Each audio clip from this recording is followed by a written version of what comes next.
Chat, let me get those shark emojis in the chat. Let me get those shark emojis in the chat. If you like what you see. You like that?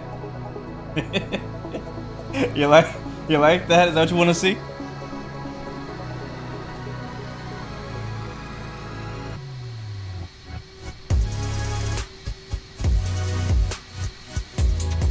We gotta look at it from every angle.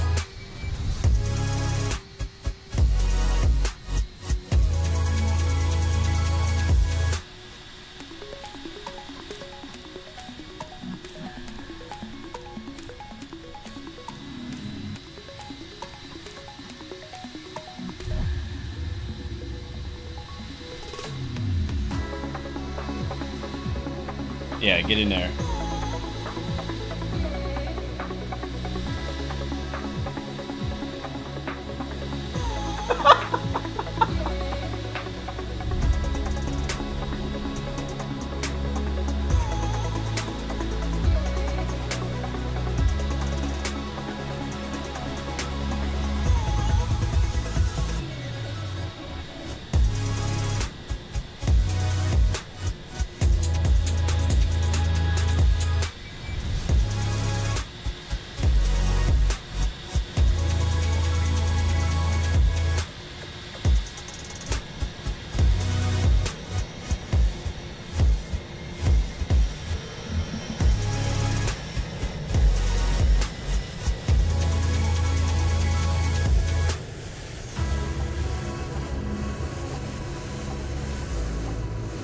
Well, what is going on, beautiful people? Yeah, here it is, ladies and gentlemen. This is the long-awaited Sharklet for the Phoenix A321 specifically, but you can also find them on the 320, and I'm not sure if they're on the 19 or not, but they're there. Anyways, what's going on, beautiful people? Welcome back. It's your boy Blue. This is Microsoft Flight Sim 2020, and today the Phoenix has had its latest update. We'll talk about the finer details of the update in our flight. There's a long blog post that they actually posted like yesterday, kind of giving all the details of not just that Sharklet, but there's actually a lot more that went into this update, and the physics and flight model and aerodynamics and various things to make that Sharklet the most realistic Sharklet in Flight Sim. But anyways, we'll get started here in a second. But first, welcome aboard, Elliot. Welcome to the stream, man. Mutafaka. I almost said it. Welcome to the stream, MF. Wrong side simulations. Welcome to the stream, man. Good to see you. Wrong side, you're stuck at work. Ah, oh, man. Welcome to the stream, though. Drifter, welcome aboard. Not yet for the 19. Copy that. Copy that. Welcome aboard, Steve Ra. Welcome to the stream. Yes, the update is live for everybody. This is not an early access thing. It is out publicly, came out this morning. So if you got the Phoenix, if you already own it, go get it. If you don't own it, it is on sale as well. And will I recommend it? Absolutely. I will say I'm not 100% sure if it's going to work in Microsoft 2024, but we're only 19. Is it 19 days? Let's count it down. Hold on. I think it's less than 2 weeks, so it wouldn't be 19 days. It'd be less than that. We have 1, 2, 3, 4, 5, 6, 7, 8, 9, 10, 11, 12 days before the release of Microsoft Flight Sim 2024. I see your shark emojis in the chat. What's up, my mid? Welcome aboard. Good to see you, man. Can I show the Sharklet through a window view? Oh, okay. You gotta go to my Only Planes account to see that.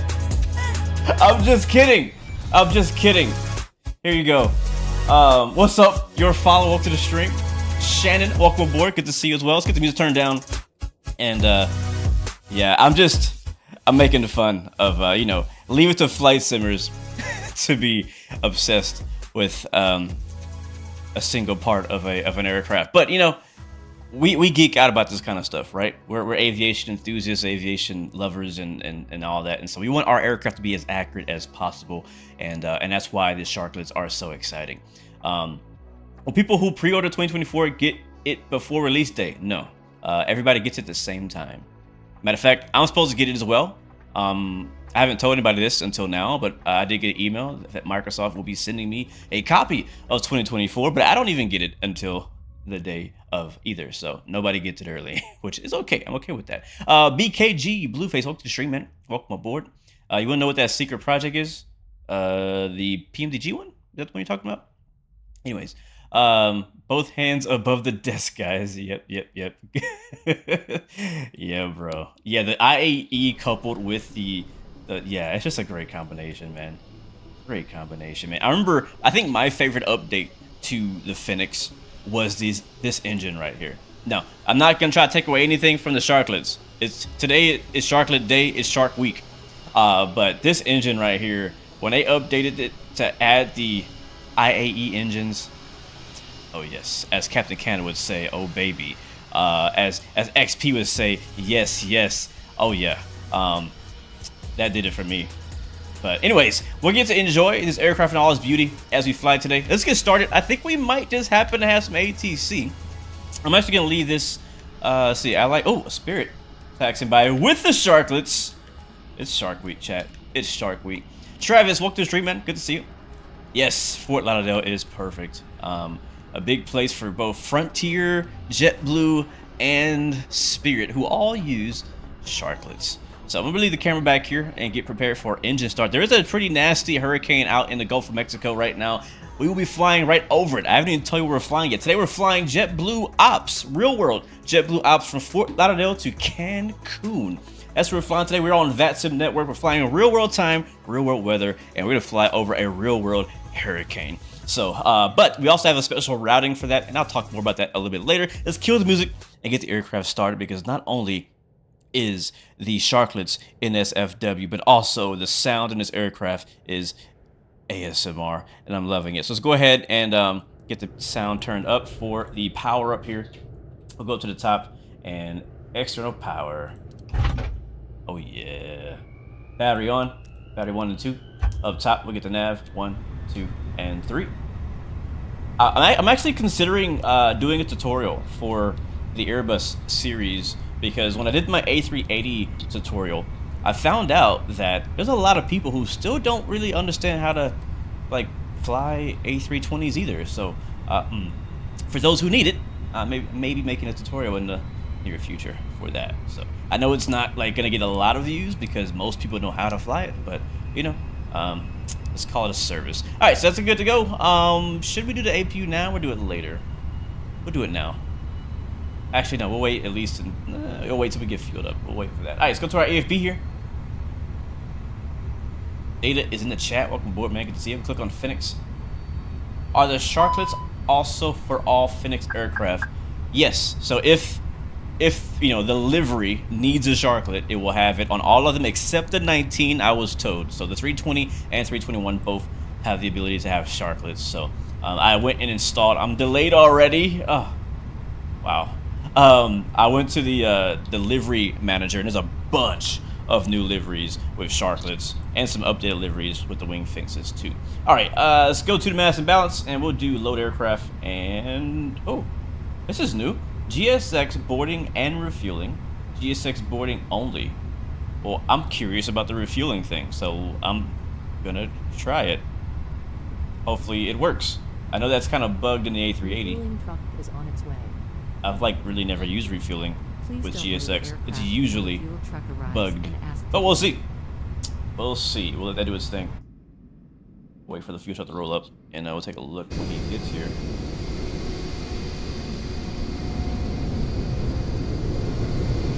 Why didn't I tell you that Houston Airport is hectic at 9 a.m. or 9 p.m.? You should have asked. I could have told you that. Oh yeah, not a good time. All right, here comes the fuel truck. I wonder if they changed anything, because that was a new option.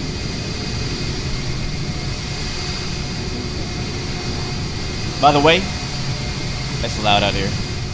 Did you guys watch the Microsoft Flight Sim INI Builds A330 and Beluga preview? We'll talk about that during stream too.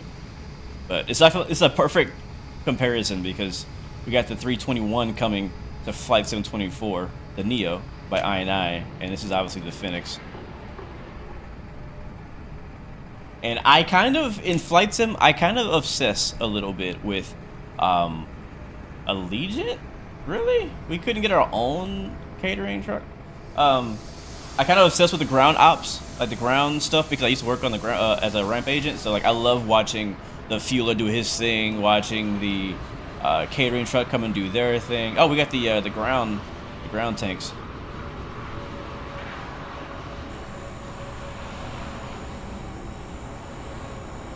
Been working. There it is. All right, he's fueling up. Yeah, hustle, bro. We got places to be. We're already late. What's funny is a flight that I'm simulating today is also delayed in real life. So I guess we're being ultra realistic today, yeah? Yes, there's a 321 coming by I&I Builds for 2024 for free. All right, there is. I don't know why they put two of them in there. Is there really two? I thought there's only one. Anyways, we'll hang out here with him. Hopefully it doesn't take too long to get us fueled up.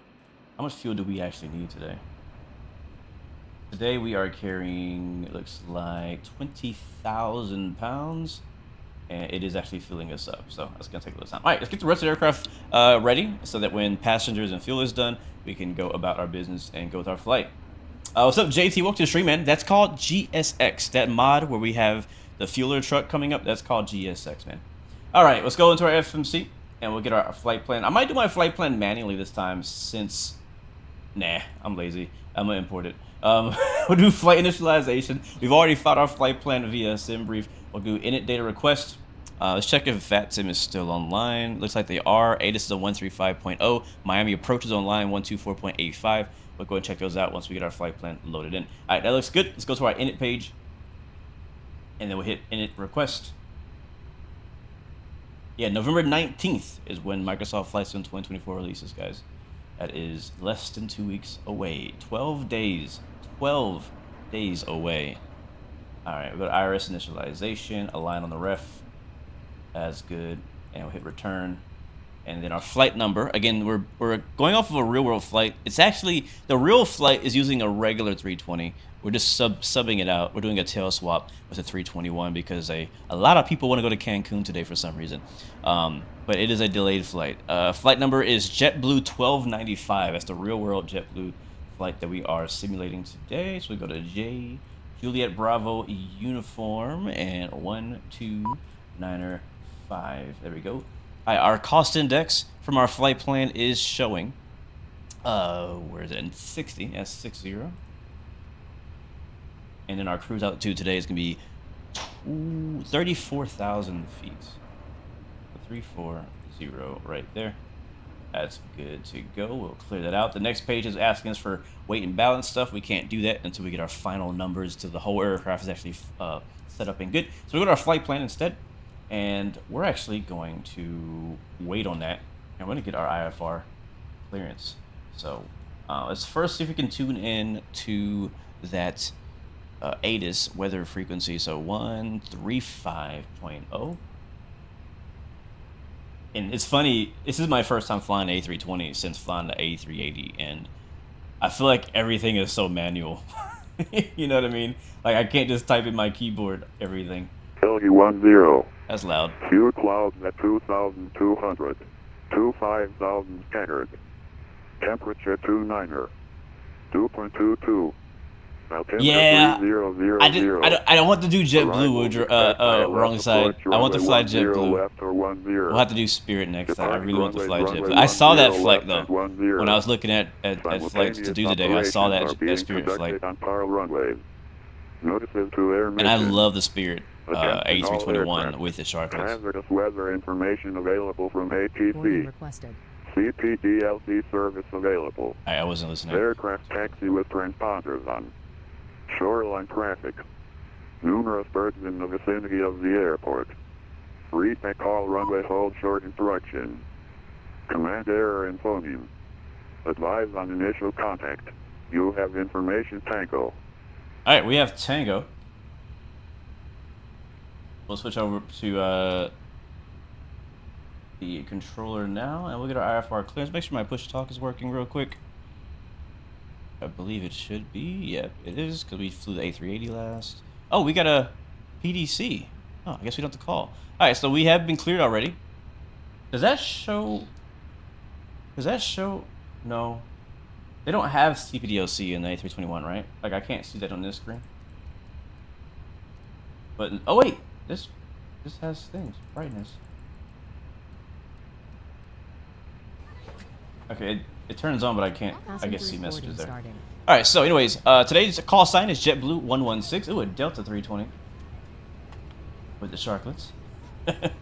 I think it's why the Americans are so excited, because a lot of the American carriers have the Sharklets on their A320s and 21s. 10,000 feet. Alright, so he gives a PDC. I like PDCs, but I also kind of like getting my clearance manually. So we're cleared to Cancun today. Our route, I'm not going to read all that for you guys. Altitude 340, squawk 7447, and our remarks are cleared. Be nice to departure. Dolan transition, maintain 4,000 spec 340 10. Make sure that's what I asked for, because he might actually reroute me for a direct route, which is not what I want. And I'm going to tell you why later. There's a hurricane between here and Cancun, and we actually are supposed to be routed, or have a routing to go around it, sort of, due to weather. So I'm not sure if he changed it. So we just make sure he didn't change it. So we're supposed to be doing Be Nice to Dolly, Dolly Cigar, and he cleared us for Be Nice, Dolly Cigar, M215, runway 9er. Yeah, okay, cool. He didn't change it. Alright, so we're good to go. I'll explain a bit more about that on our departure briefing when I kind of get closer to that, which is coming up pretty soon. So, cool. So do you want to have my mission offline with a service terminated? Cool. Do I have a JetBlue safety briefing? You as well, so you want to have you. Do I? I don't think I do. We'll stick with the default stuff today. Alright, what we got? Alright, so we'll go over here to our MCDU. I'm looking forward to the Wing MCDU. Anybody else in chat? Alright, Fort Lauderdale, departure. Runway. Let me see, what runway? Probably should have listened to the ATIS a bit closer. The runway we're expecting originally was 10 left out of Fort Lauderdale, and the one that they're using.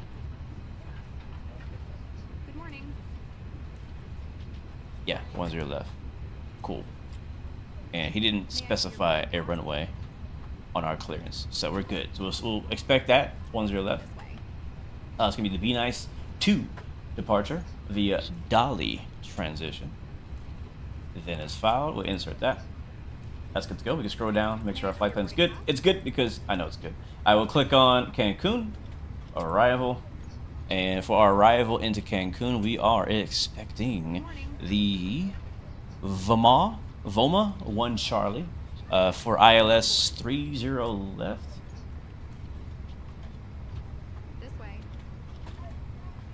You know what I should check? We should check if the passenger's actually sitting down correctly. Good morning. Hold on, don't get distracted, Blue. One thing at a time. Hurry up so we can go see passengers. This way. Is there not an ILS for 30 left? There might not be an ILS. I don't think there is. There's one for 31, but not 30. I'm okay doing an RNAV too. I like RNAV approaches. Let me check my actual Navigraph chart here and see for 30 left if there is indeed one. There is not. There is. Ooh, we should do the arc approach. Those are fun. Alright, we'll do RNAV, 30 left via Otzel. So 30 left, RNAV. American 75 Super flighting 060. And then it's going to be our stars, what it's asking for now. The Voma 1 Charlie via Voma. And I need to get. Didn't ask me for a go via, but I guess we don't need one. Insert. Just check that out. Make sure that's all good to go. We'll double check it later. But Vomar, Reg, there's our discontinuity, which is okay, but I'm actually gonna get rid of that discontinuity because this should just go straight through. So Otzel is actually the first waypoint. So I'm gonna hit clear. Delete that discontinuity and insert, and that's good to go. So that's gonna go straight on through into Cancun, and it sounds like the passes are done. Good. Flight plan is complete. We can double check here for any discontinuities, but I think we're all good to go. Yep. Showing the yep. All right, that's good. All right, flight plan's good. I think that sounds like to me that they are done with the boarding. Thank you so much, Eric Gunn, Swan, and Shamar Blake for the support over on TikTok. You guys are amazing. We're going to drop it on our init page. We'll slide onto the EFB real quick and check. It looks like, yep, boarding is indeed complete, and the flight attendants are waiting for us. So we'll go back to the ground services. No, my flight? No. Up here. Departure page. Come on. I keep forgetting this is a hover and not, you know. Is that the arrival one? Here it is. Alright, so Fort Lauderdale, runway 10 left, dry. Yes, it is dry. Flap config could be 1 plus F. Forced toga, yeah, why not? It's a pretty, the 321 is pretty heavy. We'll do a forced toga takeoff. Anti-ice will be off, PAX will be, why not? We'll do PAX off, toga, and a 21. Why not? You guys always want that. No flex today. I usually do flex, but today we'll do toga. So get those togas ready in the chat. All right, calculate that. How do you get the Sharklet K money? You just need to pick an aircraft. Well, first of all, you gotta update your A321 or A319 or 20, and then you have it. And then depending on the livery you fly, you get Sharklets. Thank you so much, Dean, for the sub. Thank you for being a member, a gold member, my friend. Appreciate that support. All right, that's good to go. We can actually be lazy and send this to our MCDU. So I'll go down here, and oh, we didn't get that information. My apologies, sir. That's turn what we right, need. turning off 120, Back to Phoenix, turn on localizer. mass and balance, and we need the CG, which is gonna right be. heading Actually, we can get that from for the localizer, American 1085 Super. from over here, right? Add to. Go to add to page, ALC menu. American 1085 Receive messages. Super, 6 miles from leg, maintain 4,000 onto establishment on localizer, quit for the ILS runway 9 approach. You've been doing this thing where you started in a 152 and fly to different states to buy a new plane. Started in Florida and flown to Kansas, upgrade to a Piper Arrow. Gonna do that until I get a jet. That's cool. That's cool. Let's see. Guys, your fuel weight 1541. Sorry. I just flashed you my engine. 1541, 154.1 slash, what's the CG? Does that tell us that too? No, it does not show that here. We'll get that from over here then. CG is 25.25.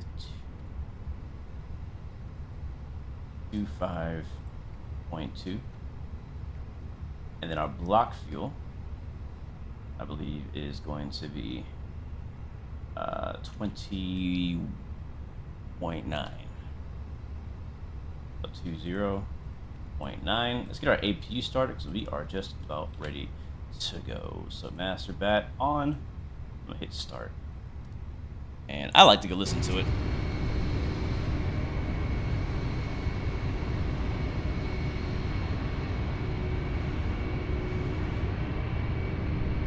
I am definition. We locked in on pre-flight, bro. For real. Man, that looks good.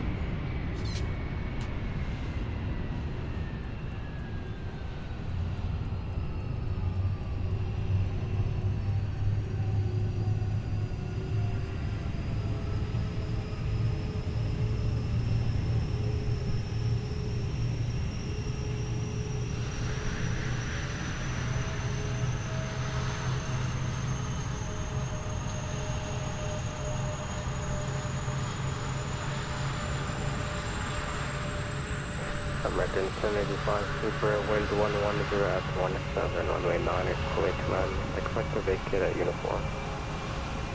Runway 9 are cleared to land, expect vacate uniform or American 1085 Super. You know, wrong side. I didn't know that. I didn't know you could send your init page data too. That's good to know. All right, APU avail. APU bleed on. Fuel pumps on. And beacon light on. We'll call for push. Put signs on. Oh crap.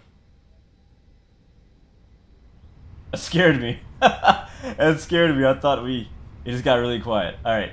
There goes the jet bridge. Let's go ahead and finish up everything that we gotta do to get out of here. I believe we're done though.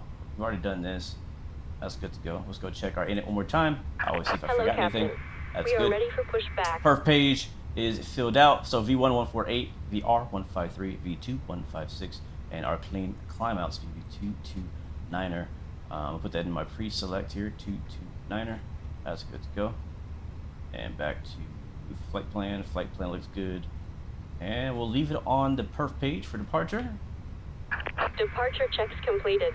Bypass pin inserted. We'll accept those numbers there from the load sheet, from the load master. Yeah, it's good to go. Keep that up. Yeah, we'll keep it up.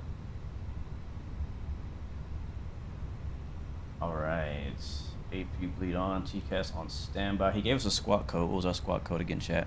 Squawk code was 7447. Locking gear. 7447. Look at the detail in this thing. Looking good, looking good.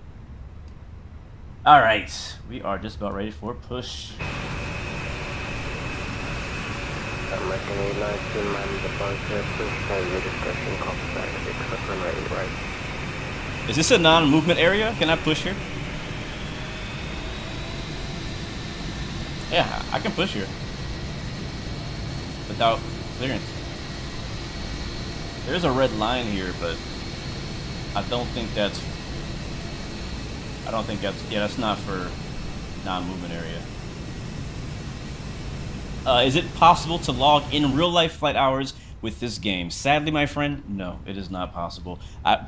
Bruh, if it was, man, I'd be an airline captain already. I'd be flying freaking heavies, wide bodies all around the world, bro. All of us, many of us in chat, would be the best pilots ever. I'll tell you that, if we could log flight hours. I was going to get this set up there. For real, man. Yep, thank you, Deuce. Avelo checklist complete. Let me set my seat.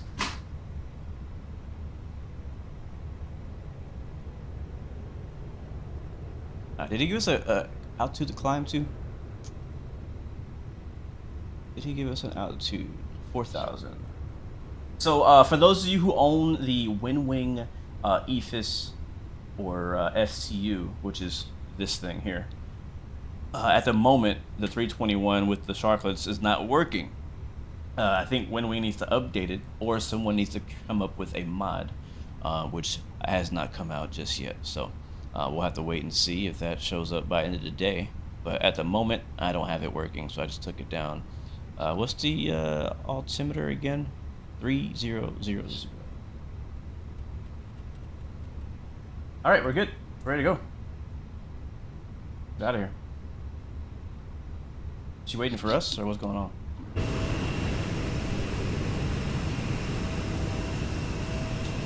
What's up, Sanders? Let's go nose right, tail left, I believe. Release Wait. parking brake. No, I lied. I lied. Cancel that. It's the other way. Hold on. Yeah, thank you. Oh, that's new. Change direction. I don't remember that option. Nose left, tail right. There we go. Release parking brakes. Copy that. Brakes release, clear to push, tail right. Or your left. Commencing push. All engines clear. Start at wheel. Oh, look. Speaking of a velo.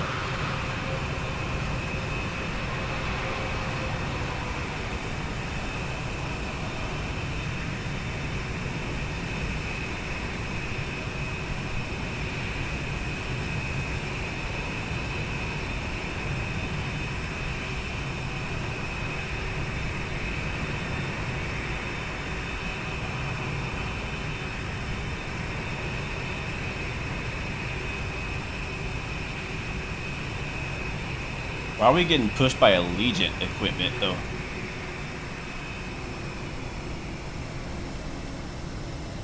Look at that weather up there.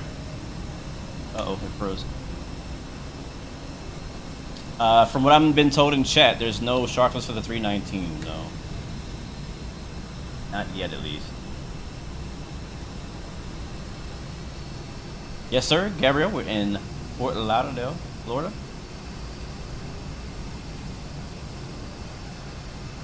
Y'all ready for engine start? Yeah, I want inside view or outside view? Let me know right now. Set parking brake. Brake set, clear disconnect, shows a pin. Unlocking gear.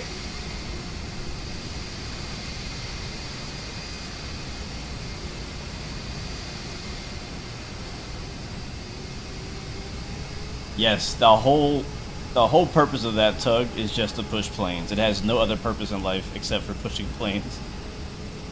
None whatsoever. Alright, we got inside view. A lot of inside views, no problem. We'll do exactly that.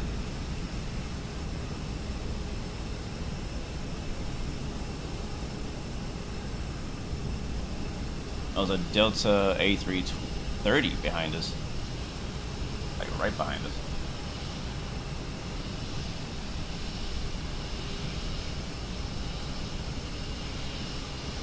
Alright, well, let's get to it. Tow truck disconnected. Bypass pin removed. Alright, clear to Left is start clear. engine Right is clear. 1. The inside view. American A19, runway 8 Shut right, up. taxi via November 9er Mike. Headphones on.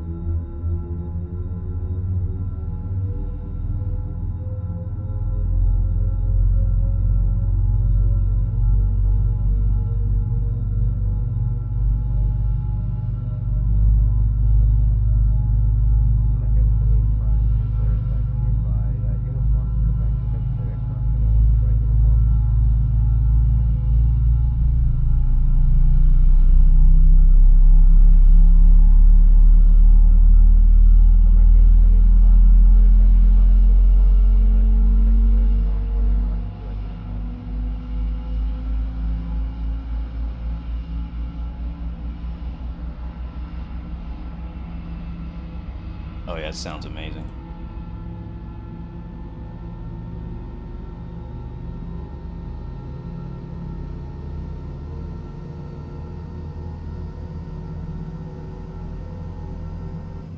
Alright, avail on engine 1, and we're gonna do engine 2 from the inside too. I wanna hear the PTU.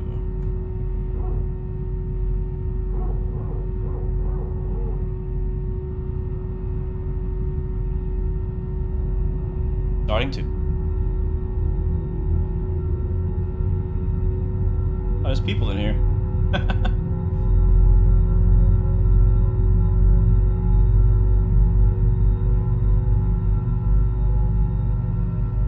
Oh, what you doing?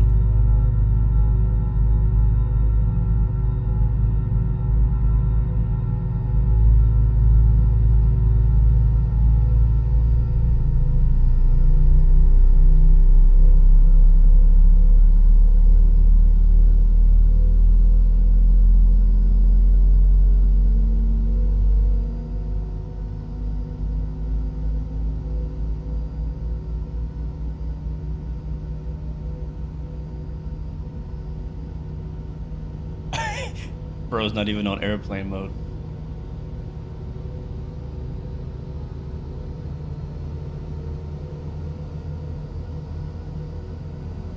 All right, there's your engine startup chat.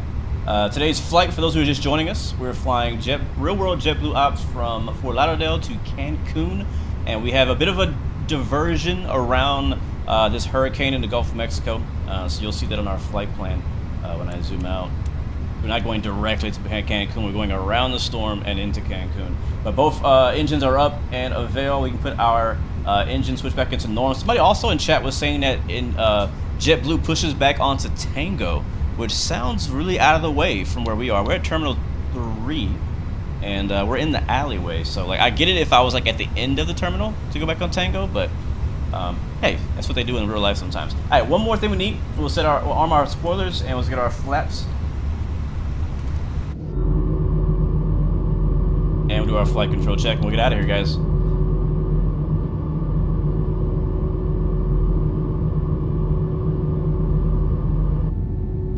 The things you do to be on a real-world Cancun flight right now. I know, wouldn't we all? Wouldn't we all? All right, let's go ahead and call for clearance. We're at Terminal 3. We have information. Let's actually get the up-to-date ADAS here for Fort Lauderdale, which is Tango. All right, let's call him up. Miami, JetBlue 116 is ready for taxi with Tango from Terminal 3.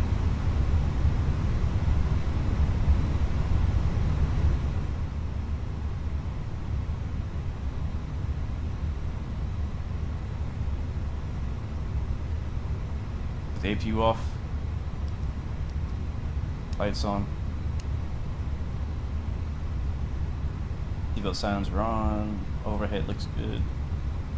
I don't know if he heard me. Yep, is the door shut? I'm sorry. Alright, door shut. I don't think he heard me. 12485. Miami approach, JetBlue 116.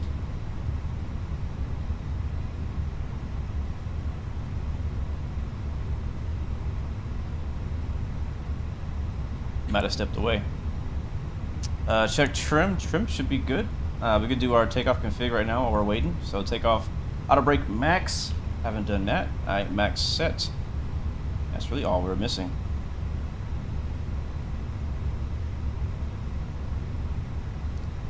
Takeoff config. Uh-oh, we are missing something. Flap MCDU disagree. Are we on flaps 1 or are we on flaps 2? Oh, we're on flaps something else. Oh no, you know what the issue is? Oh, I know what the problem is. I am using my A380 profile. Oh, I'm glad we checked. Because in the A380, for whatever reason, the flap is actually inverted. So I made a new profile for that. So we'll go back to our Phoenix profile. I have a separate one for Phoenix and for Flap-A-Wire. So apply that and resume. Alright, so now it's in sync. Perfect. It's a good thing I checked. Let's do a full flight control check here. Alright, full left, center, right, center. Hello, forward, and reverse. Some rudders. Rudders working. Everything's good. We have 17,000. We're 174,000 pounds. Alright, let's check with him again. Is he not around? Am I on the wrong frequency? 12485. Yeah, we're on 124.85. Miami or approach. JetBlue 116. You there? If not, I'm going. If he doesn't answer, I'm going.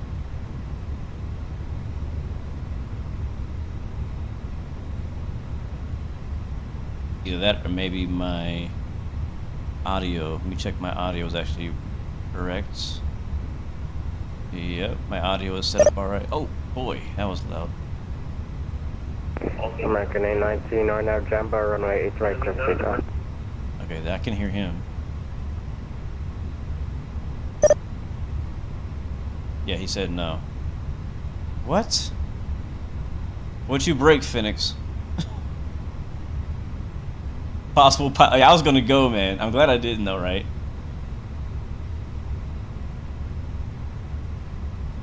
Okay, I'm just gonna restart the client. I'm gonna restart it. While I'm fixing this, I'll leave you guys on the Sharklet view. That's what you guys want, right? Oh man, let me see if I can get this fixed. What's up? Kronos, Elliot, Portfield, Powell, Olive, welcome aboard. Z, Sutter, welcome aboard. Good to see you, man. Can I share my Virpal DCS profile? I could. Yeah, I could. Go over to my DCS Discord. Maybe I can share it there. I gotta find out how to, like, export it first. But, yeah, I don't mind sharing it. I'm reconnecting.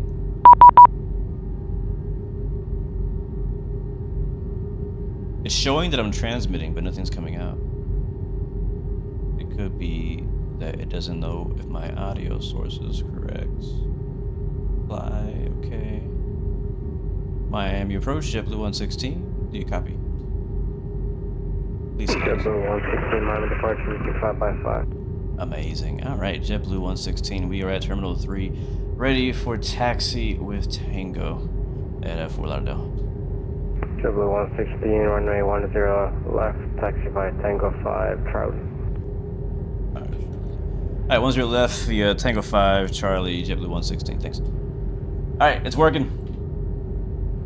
It's working. Let's go. Brace release. Oh, you know what we forgot? The butt kicker. Gotta have me some butt kicker.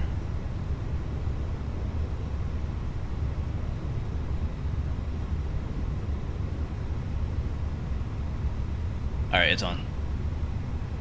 Okay, Tango 5. That is directly ahead of us. And then he said what? Tango 5 Charlie. Okay, so it's ahead, straight ahead and to the left. Straight ahead and to the left. What's up, Sean Surge? Welcome to the stream, man. Hope you're doing well, bro. Jump seat aviator. The Sharklets are great, man. They're great, look great, and feel efficient, I assume. I need to fly Velo again. I don't know why, but I really like that airline and livery. What's that other livery over there? What was that? Brazil?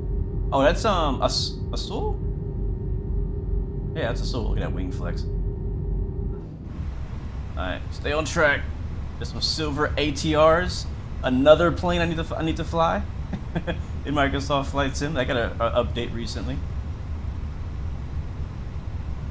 Joshua, when you're at Terminal 2 at Heathrow, you admire the JetBlue A321 LR. Yeah.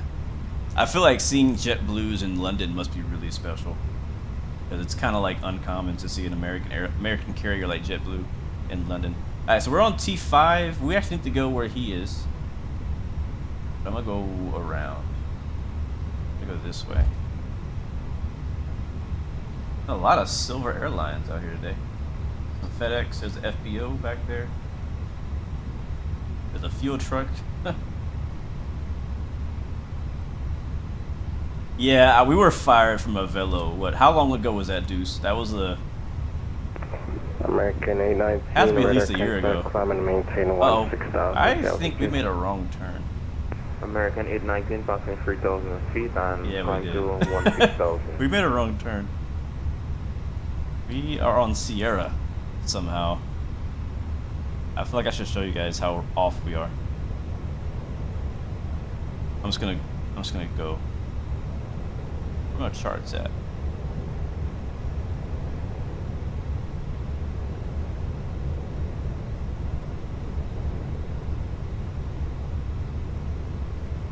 Yeah, we're supposed to be going that way. We're gonna turn around. What's up, Powell Olive? Welcome to the stream, man. This is Microsoft Flight Sim 2020. You can get it from Xbox Game Pass, Microsoft Store, or Steam. I would highly recommend you wait for Microsoft Flight Sim 2024, which is the latest version, coming out in just 12 days from now. Alright, it's not an A380. We can go faster than this. Let's add some throttle. What's up, Morg Sug? We are headed to Cancun today, man. Real world JetBlue ops to Cancun. Alright, now we're going the right way. That's me a left right here. This is Charlie. Alright, clear right and clear left.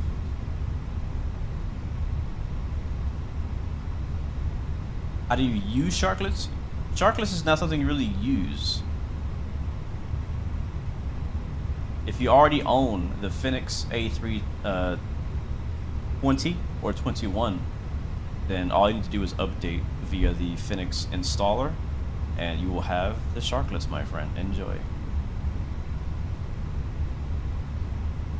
Alright, making our way over to runway 10 left here in Fort Lauderdale for our 2-hour flight to Cancun. Might be a little less than 2 hours, but usually this is actually a 1-hour flight to Cancun. But because we're going to be flying around weather, it's going to have to be extended for a little bit, sadly. There's a pretty nasty storm system. I'm not sure if it's a hurricane or if it's a tropical storm. I don't really watch the news. But there's a really big storm out there in the Gulf of Mexico, right in the path of our flights, so we'll be flying just around it a little bit. There's a tower over there. more jets. I'm really looking forward to the business jets coming in Microsoft Flight Sim 2024, like the PC-24. I think it's the only one we're getting, right? I think that's the only business jet we're getting in 24. What is a primary function for the Sharklet? You guys in chat could correct me, but I believe it's fuel efficiency, from what I understand. American 819, have a good one. That's what I think.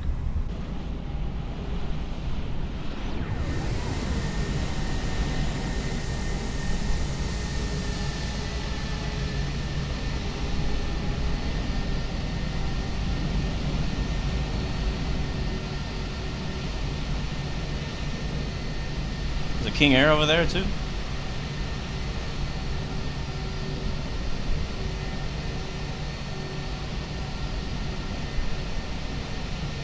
Yeah, I agree. We not only need more business jets, but we need large business jets, like mid-sized to large business jets, like Gulfstreams, Bombardier Globals, Challengers. What's that one called? Legacy 650. You know, things like that. Because all the business jets we've gotten so far that exist, besides the default one, are like the really tiny ones. So I want some larger, long-range biz jets. All right, so we're coming up to the runway, and we do one more takeoff config test because it's showing tests. All right, all green, no blue. Hold the brakes here, and Miami, JetBlue 116, holding short runway 10 at Bravo, ready to go.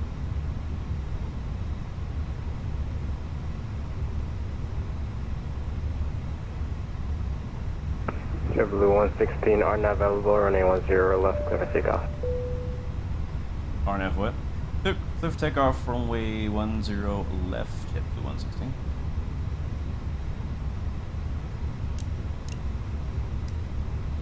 Alright, strobe lights on, land lights on. Alright, good to go. Let's get it. Turn and burn. Alright, don't forget guys, today we're doing a PAX off toga landing takeoff, so let's do that. Packs are off.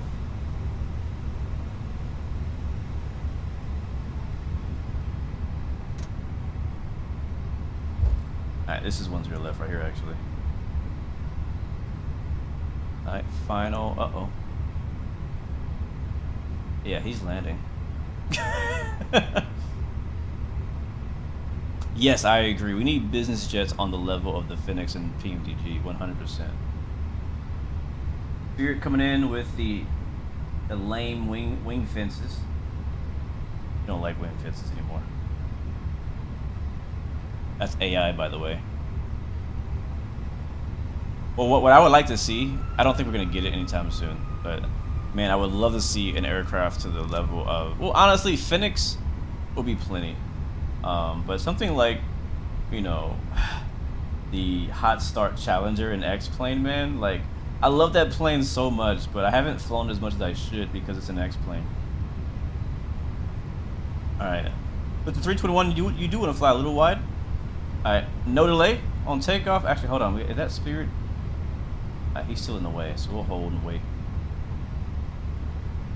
Yeah, so, by the way, I should explain. The reason why an aircraft landed after getting takeoff clearance is because I have a mixture of AI traffic at the airport, and the AI doesn't pay attention to ATC.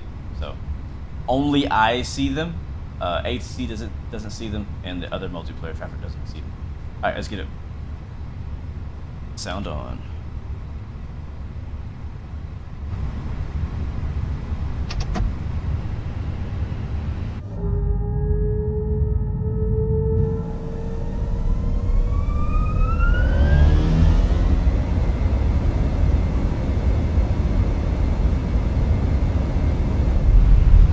Alright, rolling and airspeed is alive.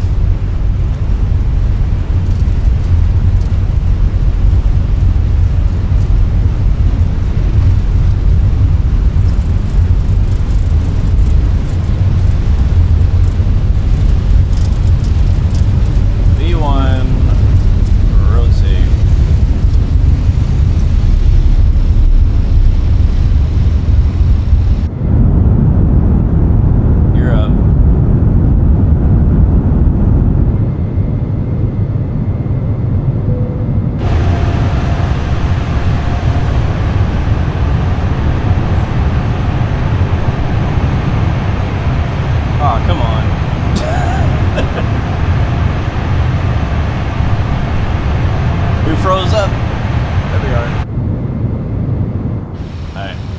way I can like.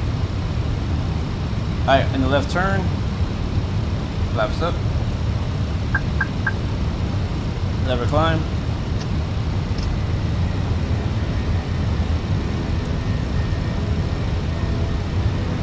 Oh, look at that. Good to be back in Miami. We got places to be. Alright, 220 knots.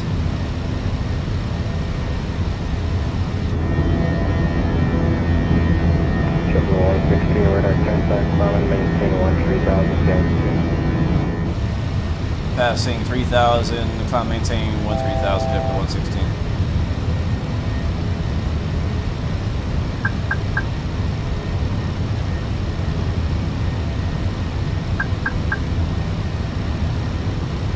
Alright, 13,000 sets. Additional aircraft. Unfortunately, Miami approach hat. Those everyone. Change your plans. Good day, guys. And Miami approach hopping off. Thanks for your service. Have a good day. Alright, packs on.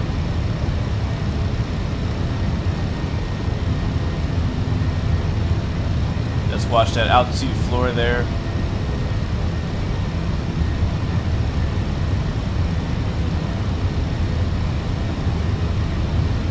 Fly by hand for a little bit. They might have made some changes to the flight model. Plane feels great, by the way. Oh, that's a screenshot. Look at that. Wow.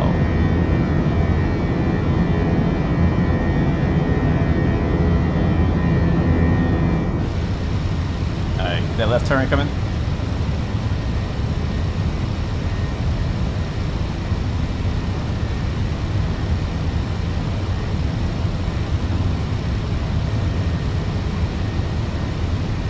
Alright, autopilot on.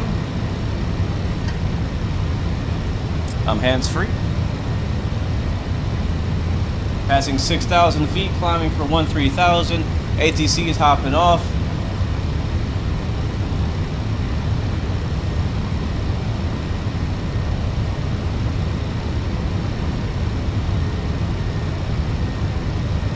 Go outside.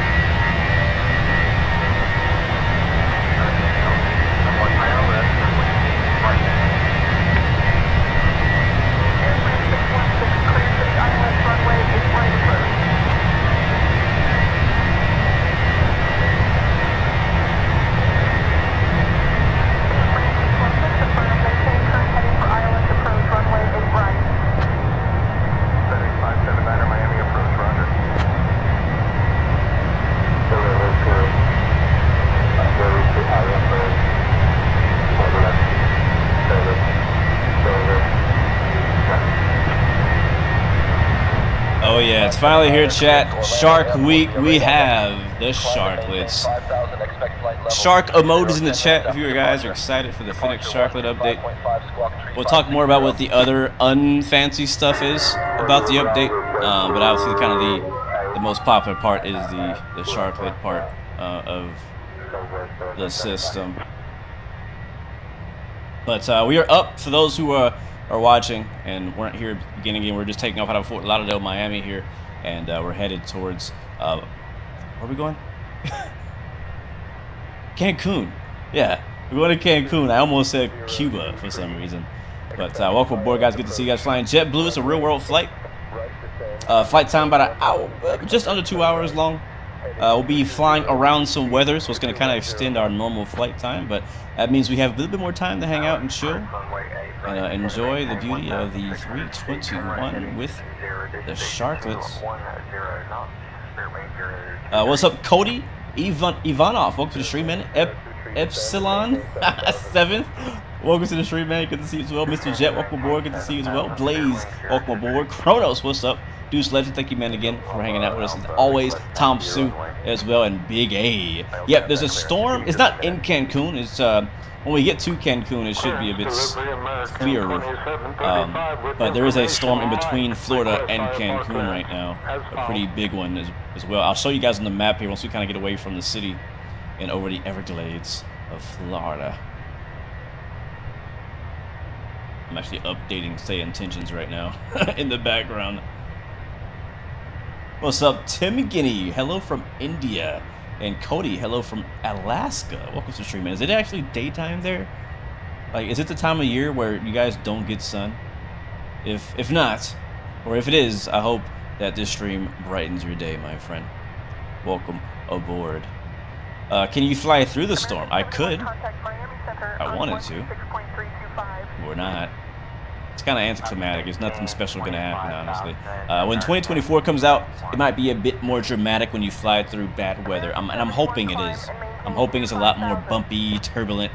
Like, it shouldn't be easy to fly through a hurricane. It should be darn near impossible to do.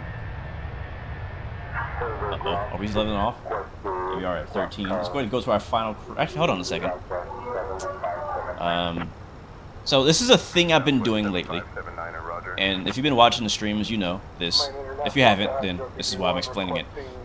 So we took off with Vatsim ATC, which gives us like a real person directing us as an ATC controller. Now, I also use a program called Say Intentions. If you want more information about that, I have a link in the description. And what I usually do is once I lose ATC or get outside of the ATC coverage area, is I'll switch over to Say Intentions AI ATC, so I at least get some kind of radio channel, you know. So that's what you're hearing right now in the background. It's AI. So I'm actually gonna check in with him, and we'll continue our departure with Say Intentions. Miami departure JetBlue 116. Flight level 130. I said that completely wrong. I said that completely wrong. Korean Air 16 Super, JetBlue 116 Miami approach. Say your request. He's still using my old call sign too. Gotta change that. Descend and maintain 3000. We're not Korean anymore. Runway 27 approach into Miami. Change it. Clear direct to Sarko, descend and maintain 3000. Cleared for the RNAV 27 approach into Miami. November 77723 Golf. TBM 23 Golf cleared direct Sarko. Cross Sarko at or above 3000. Cleared for the RNAV runway 27 approach into Miami. Alright, I got that updated. Cleared. Actually, we're not in the A380 anymore. This is Echo Papa Alpha, request IFR clearance. I'll have your clearance in just a second. Miami departure JetBlue 116, flight level 130, requesting flight level 340 IFR to Cancun.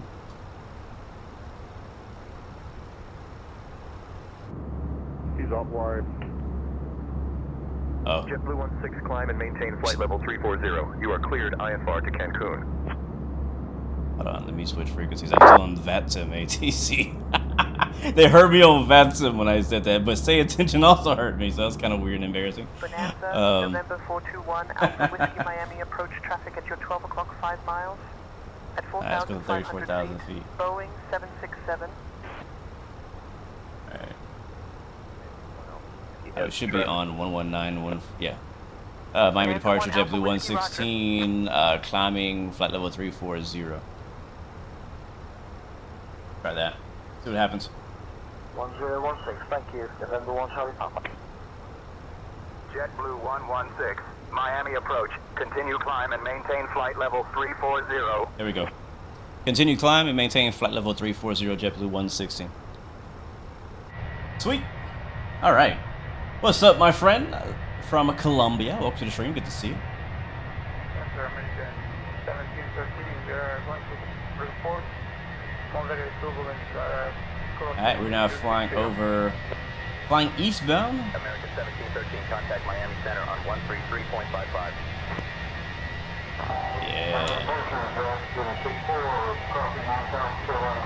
Saturday you're flying from Orlando Executive to COI, Tix, and then back. That's cool, man. That's really cool. Can't wait to hear how you guys' experience go from that. Yes, Ja Moing, the wing sharks or the sharklets are released for everybody publicly. Yes, sir. Direct VFR to Nassau. That is sexy. All right, let's go. Let me show you guys what's going on here on the map. Just kind of explain here. If you're watching on TikTok, you're not going to see this map. But if you're watching on Twitch and YouTube, then you will. So just want to explain that for those who are like, hey, what is he talking about? So if I open up the, we'll use the Volanta map. You have not been cleared into the Bravo airspace. Exit the Bravo immediately. Turn this down a little bit. Turn her down a little bit. There we go. All right, yeah, so this is the Volanta map, and you can see our flight track. Took off out of Fort Lauderdale, now heading north west, actually. Now, normally, you'd have a straight line kind of flying directly through Fort Lauderdale down to Cancun. Now, in reality, I think it probably would be even shorter if we had created a flight plan heading south behind the storm. But that was not possible about an hour ago. So this flight plan we're using right now is about a couple hours old, maybe. Basically, one of the real-world flights had to go north around or ahead of the hurricane to get to Cancun instead of flying directly through. So that's the flight plan we're actually using. I copied that flight plan into FlightAware, not FlightAware, sorry. I copied it from FlightAware to SimBrief, and so we're using that real flight plan they flew about, again, an hour or two ago in the real world route. So we're actually going to end up flying northbound first, kind of towards Tampa. I'm going to cut through here, this little gap over by Cigar, which you can see a few other aircraft flying through as well, and we'll cut back down south as we're over the Gulf of Mexico, back down to Cancun. So that's going to be our flight. If at any point we feel like, you know, hey, why are we going way out here? It's too clear, or we're above the storm, we may just cut it short. We'll see. But with this kind of detour, it's going to add about 30 minutes to our flight or so than what we would normally get. So it's my first time doing like a weather diversion, or is it called a diversion? It's not really a diversion, because we're not landing at a different airport. We're still going to the same airport. We're just kind of flying around the weather. So thought it'd be kind of a cool thing to do. I've never really done it before, so we will do that. Yes, you are accepted. So that's our flight. Currently, our flight time shows an hour. That's if we were to fly directly from here to Cancun. But we're going a bit of out of the way here over Cape Coral and all that.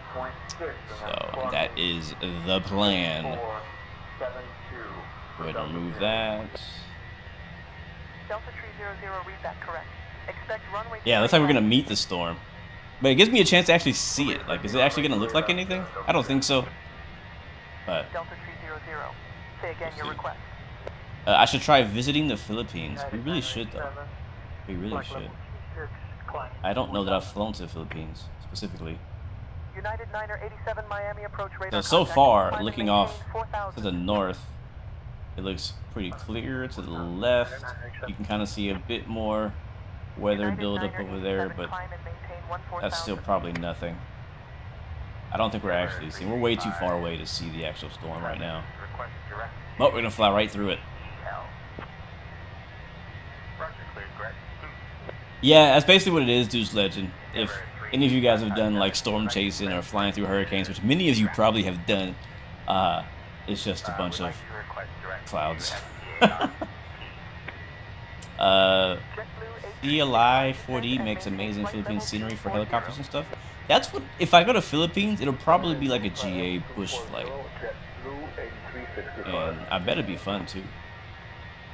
So, I'll put that on my radar for a 2024 stream. I think the Philippines is going to look amazing in Microsoft Flight Sim 2024. Cass, welcome to the stream, man. Good to see you, bro. Welcome to the stream. Let me fix my cam. Go to cinematics.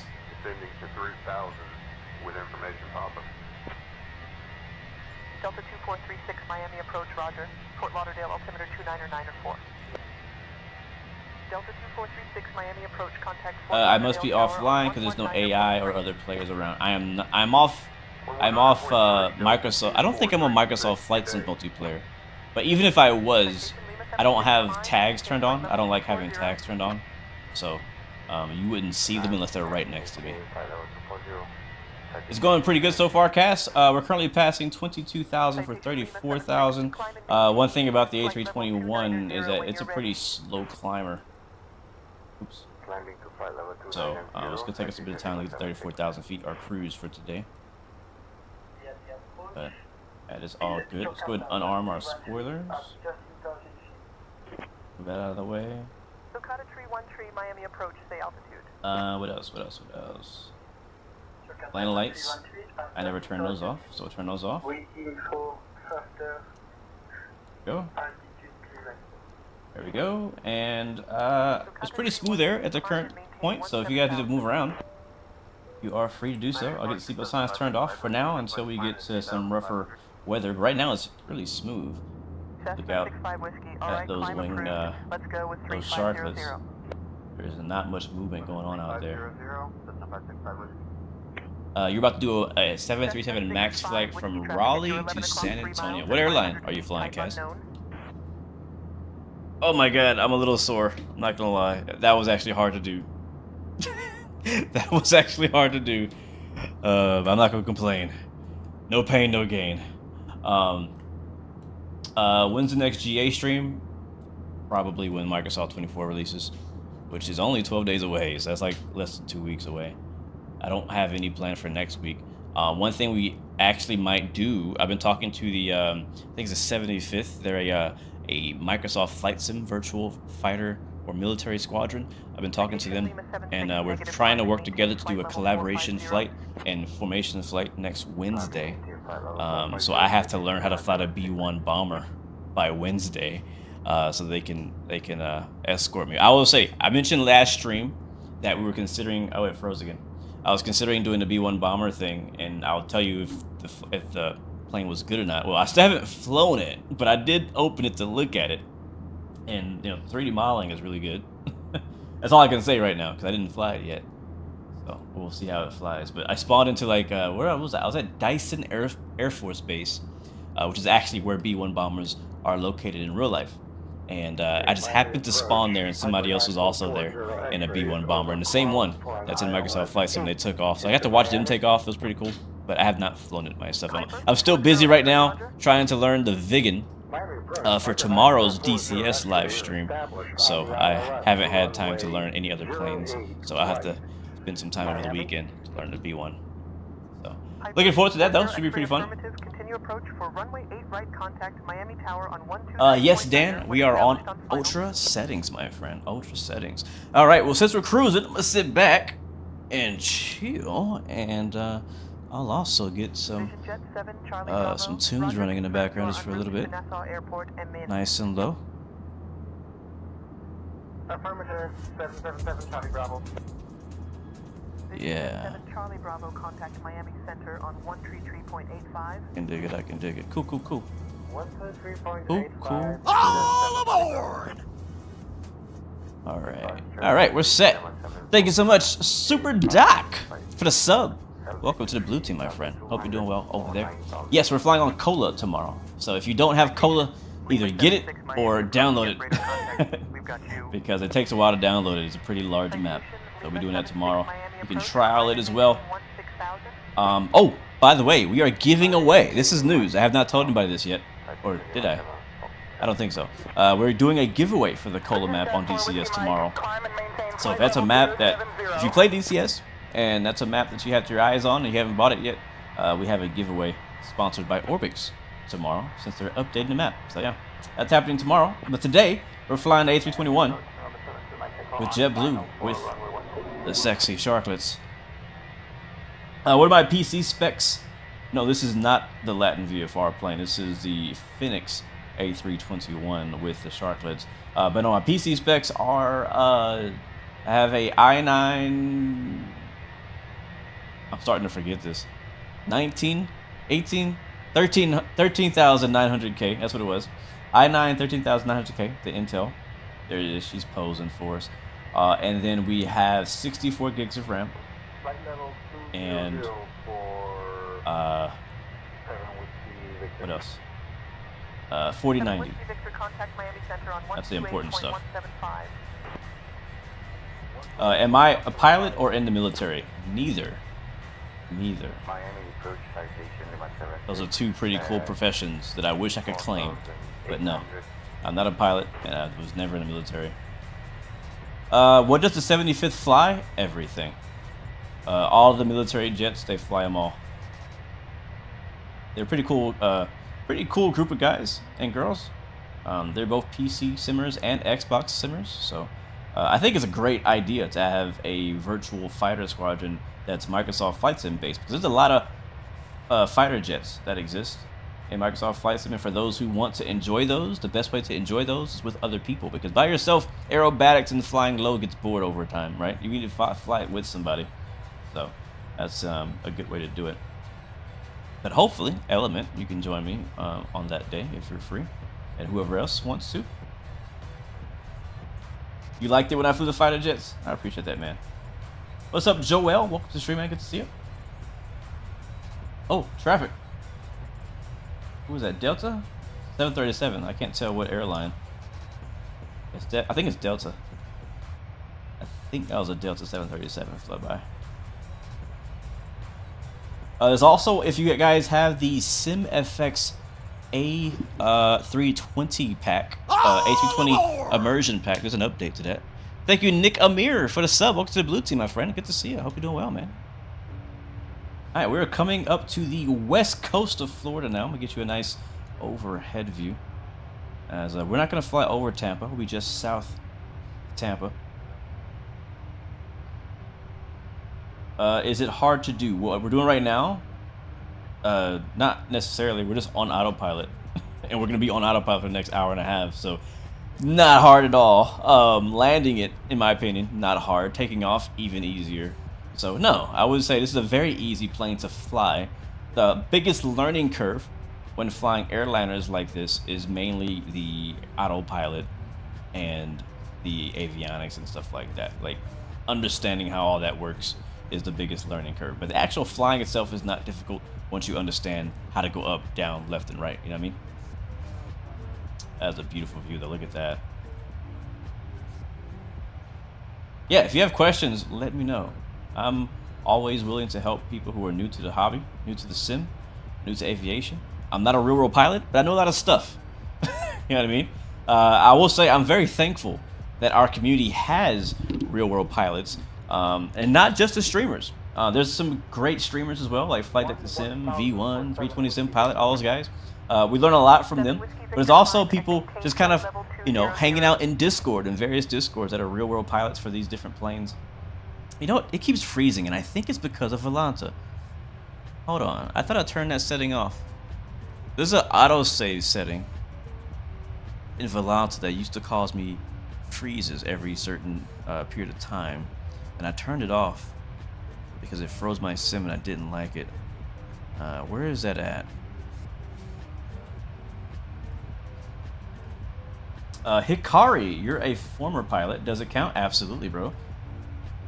Past, present, not so much future, but yeah, if you've ever been a pilot, if you've ever had your wings, you count, my friend. And so yeah, we learn from you guys. We try to learn from the real people who do this for a living, and we try to apply those things to the sim. And that's where all my knowledge comes from. It comes from watching other real world pilots and getting information from online and things like that. So where is the option for autosave?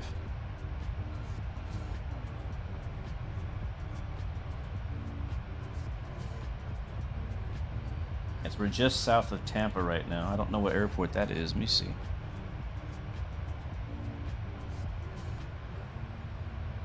That is Sarasota we're flying over right now. Actually, Vertical Simulations, which is a scenery developer. He has a nice scenery for that airport. Really nice scenery. You still have a license. It's just the passion inside of you is all out. Oh, so what did it, Hikari? Just an honest question. Like, what happened in your, I guess your path to aviation that took the passion out of it? Was it a particular job that you did, or Was it the money you had to spend, or the stress? What was it? What took it out?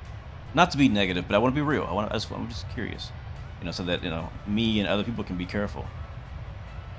Ah, that works too. You got interested in something else. That'll do it. That'll do it. Let me ask you, is that something else very satisfying? Are you still doing that something else, or are you onto something else now? Because if that's the case, there might be a you problem. You want to see this A320 land at the Bald Eagle Airfield? Where is that? Toby's. You know, I would have never knew that. I would never. That's a different name, Peacemaker. Good to see you, bro. Hope you're doing good, man. I've been seeing you in practice, killing the server, bro. Y'all been knocking it out. I gotta hop in there with you guys. Money just added the Vigan, which I'm flying right now, to the server, so I might be on maybe later today, maybe. But yeah. Piper 90440 X Miami, approach traffic at your tree. What is the biggest plane that I have flown? The A380. We just flew that 2 days ago. Miami approach, Piper 9440 X-ray. And that's new. Still in the clouds, man. Piper 40 X-ray, understand you're still in the clouds. Maintain present heading and altitude. Is this the A320 or 21? This is the 21. How do you determine top of descent? I've never been good at answering that question, honestly, because it actually takes math if you want to do it manually. But thankfully, in airliners like this, it calculates that for you. But there's one caveat to that. The only way that it'll calculate the top of descent for you is if you properly set up your flight plan, your weight and balance, all of the stuff in this box right here. If you set up the MCDU correctly with the flight plan and arrival information, your weight and balance, V speeds, all that stuff like that, the aircraft will give you a top of descent. In that way, the aircraft will descend for you. Same thing in 737. Now, if you want to do it manually, there's a thing they call the rule of thumb. And I don't remember it because I like never use it. I'm spoiled. I always use the autopilot to help me find my top of descent. So maybe Element in the chat, he's a CFI. He teaches people to fly planes. How do we determine our top of descent manually? What's the formula? I'll wait for him to answer. But no, there's a way to learn. It's just I wrote it down somewhere, but I don't remember it by heart. I haven't had to use it enough.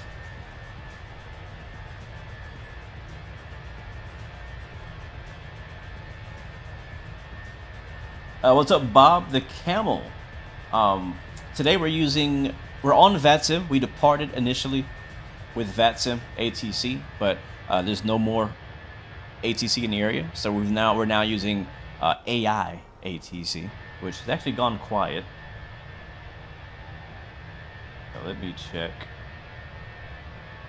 on that. I'm actually gonna. That was a new version of SimBrief. Okay. I'm actually gonna refile my flight plan.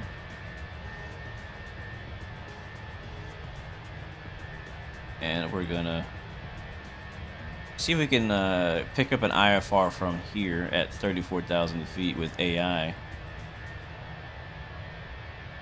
on center. Go to 1339 because I don't think it actually picked up my IFR clearance. I think it just vectored me. So let's actually get a real clearance. 7134, contact Orlando approach on 119.4. Center, JetBlue 116. We're at flight level 340, requesting IFR clearance to Cancun. I hope it doesn't turn me around, though. You better not turn me around.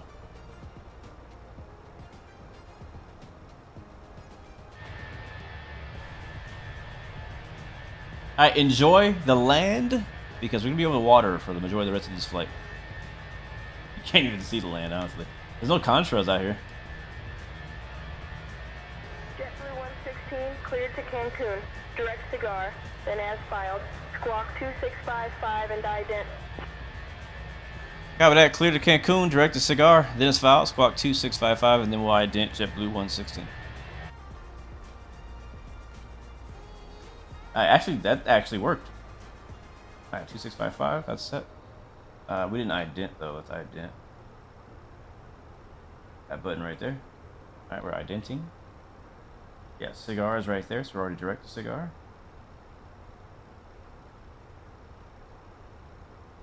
Other than that, guys, we are chilling. JetBlue 116, radar contact 8 miles west of Sarasota at flight level 340 feet, heading 277. Sarasota, Bradenton, altimeter 29.904. Cleared direct cigar. Cleared direct cigar, JetBlue 116, thank you. I think they updated the voice a little bit because she sounded a little bit more natural this time than I remember. Direct cigar acknowledged. She sounded a little bit more natural than in the past. That's one issue I've had with the Say Intentions ATC is how like kind of robotic it sounded. It's still not perfect. So I'm watching the radar here. Oh, you know, is there a weather radar in this plane? Center Eastern 3251 is descending to 210. Is there a weather radar in here? I don't know. I don't think it works. No, I don't think it works. There should be a lot of nasty clouds in front of us right now. Spirit Wings 512, Miami Center. Good evening. American 2697, Frogs 4 arrival approved. Continue as requested. What's up, Sky Command? Welcome to the stream, man. How you doing, bro? Been enjoying your Friday streams with you and Factual. I guess I'll be seeing you tomorrow. No, but hope you're doing good, man. Hope you're doing good, bro. Thank you, Tim Jen, for the sub on YouTube, and thanks for watching on TikTok as well, man. Appreciate your support. Appreciate the support. Alright, we were answering that question earlier about the top of the scent thing. So let me actually follow up on that. So he did send it in the chat. What did he say? Top of the scent is calculated by your distance, ground speed versus altitude you want to descend to and descend rate you aim for. So you, for example, if I'm at 10,000 and I want to get to 1,000, I want to descend at 500 feet per minute. We'll descend when we're about 10 minutes out to reach pattern altitude. But if we're doing distance instead of time, that's more based on ground speed. Yeah, you lost me already on that. But no, yeah, there's a way. And, you know, if you want to be as realistic and, you know, as possible, that's the way you'll do it. If you're, like, maybe somebody who's more, I don't want to say casual, but maybe, like, if you're flying on Xbox or something like that, you're like, hey, man, I didn't program my FMC. I just want to go fly. How do I know when to descend? If you're doing a longer flight, like what we're doing today, one thing I learned from back in my mobile flight sim days is if you descend about 20 minutes before you get to your destination at about 1,500 feet per minute, at most of the airline cruise altitudes, you'll get pretty close. So you could do that, or you can do it the legit official way.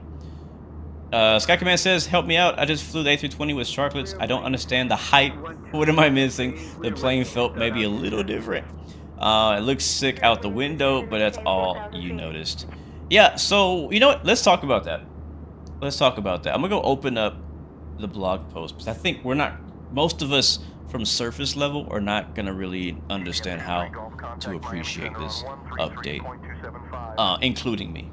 I'm including me. I also was like, okay, there's Sharklets. Wow, a new 3D model. It's not just a new 3D model. I'm gonna see if I can find. I'm not gonna read all of this. There's a lot. Maybe I will. Here we go. It says beyond simply adding the visual model, we started by adjusting the flight model. Of course, in reality, the engines remained unchanged, and so is the case here. The actual aircraft itself is altered with just a minor touch of lift added. So, lift. And a nip of drag taken off in particular phases. You'll feel the Sharkies, that's what he says, you'll feel the Sharkies carry just a little bit of extra energy in the flare. Nothing you would particularly notice if you weren't looking for it. They're ultimately fairly similar to the fences. On approach, once again, not dramatically different, but certainly if you were on the lighter side in some Sharklets, you're going to want to get on top of the situation earlier rather than later. The flight model should represent these qualities and characteristics without feeling particularly different to hand fly in any way, thanks to the fly-by-wire ensuring homogeneous handling. Does that make any sense to anybody? To accompany the Sharklets, Phoenix has given the aircraft the requisite software updates that were deployed alongside the real Sharklets' entry into service. So basically, they're, I guess, when the real Sharklets were introduced in real life to the planes, they also had a software update, and so Phoenix is also simulating that software update with those software updates. What else does it say? This involves upgrading the 2 elevator and aileron computers, 3 spoiler elevator computers, and 2 flight augmentation computers, amongst an array of other system changes to things like ECAM, fuel, FMGC, so on, so forth. I'll try to cover as much as possible. I'm trying to just spotlight some of these things in here.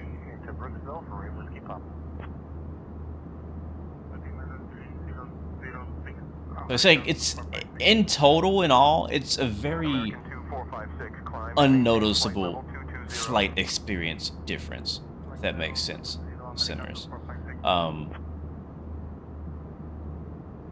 I think only real world pilots and maintenance technicians will really notice the differences and really appreciate the differences between this version of the A321 and others.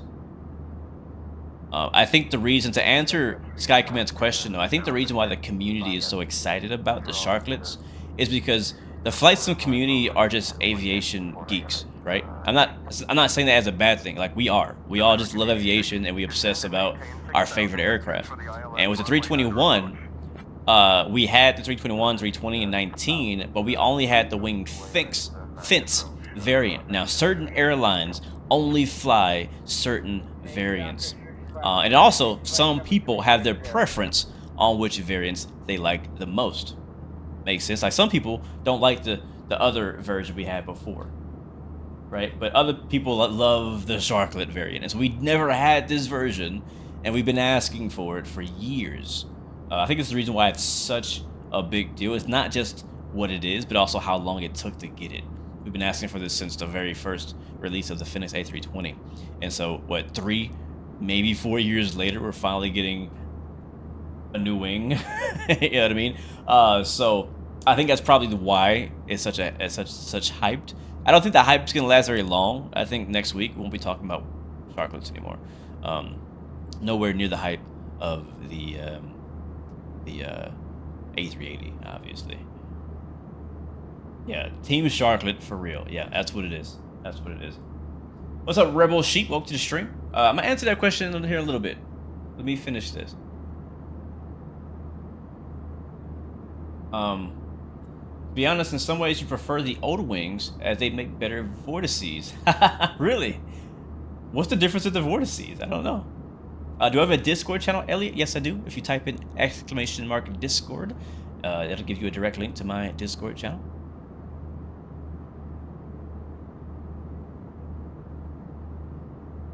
Is this a 777? Yes.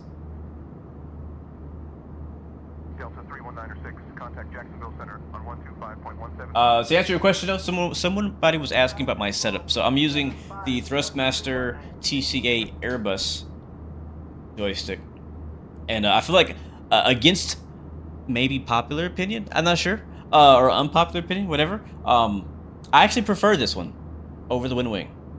This is my preference. I have them both. I've used them both, and I personally just prefer the Thrustmaster TCA Airbus joystick. That's my preference. There's nothing wrong with people who like the WinWing instead. This is what I use, and this is what I like, so that's what I'm using it now. I also, I'm not sure if I can reach, if it'll reach. I can put it here. I'm also using the Thrustmaster TCA Airbus throttle with the flaps and everything. So that's what I'm using there. For my pedals, which I can't pick up and bring up here, are the heavy, expensive Thrustmaster TPR pedals. And then behind me, and what I'm sitting on, is the Next Level Racing Boeing flight seat. So that is my setup for the most part. And then I'm having an Xbox controller for my slow outside views. So we're flying through that gap that I told you guys about a few minutes ago. Flying over a cigar, and it's actually clear. November 68 Whiskey Papa Miami Center. Go ahead with your request. How many flight hours do I have? Ooh. We'd like our IFR clearance into 0 Bravo Kilo Victor. That's a good question. Landing instructions and runway, please. I'll answer that. Give me a second. I'll tell you when I get a second to look it up. JetBlue 116, contact Miami Oceanic Center on 124.75. Over to 124.75, JetBlue 116.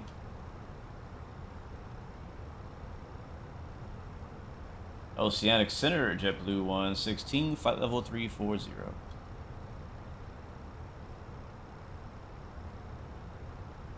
JetBlue 116, Miami Oceanic Center identified. Good afternoon. Sweet. Good afternoon to you, and hola. All right. What's ETA to Cancun? I got you, homie. Our ETA to Cancun is looking like 53 minutes. Good afternoon. 50. Did she say hola? Did she say hola back? I couldn't tell. Alright, so the storm that we're trying to avoid should be on our left, like all of it. Let me show you the map, because this is why flying through hurricanes is not very exciting in Microsoft Flight Sim right now, because Miami Oceanic there's Center, nothing. Command Air 143 at flight level 34. There's nothing there. Flight level 350. Atlanta. Here's the map Air 143 Houston Center, good morning. on my screen. Miami Right Oceanic now. Center, Command Air 143 If I zoom at in. flight level 350. So we actually did find that gap. So this routing actually worked, which is kind of cool. Because there's nothing here where we're at. I mean, it's not turbulent. It's not really bouncy. It's clear. There's no rain or nothing. So we're hitting this gap right here. We're gonna come out on the other side and be clear the rest of the way to Cancun. But yeah, we're looking off the left wing right now in sim, and there ain't much excitement out there. We can go out to the outside view so we can see a better look. We're heading to Cancun. We're not close to Cancun. We're heading to Cancun.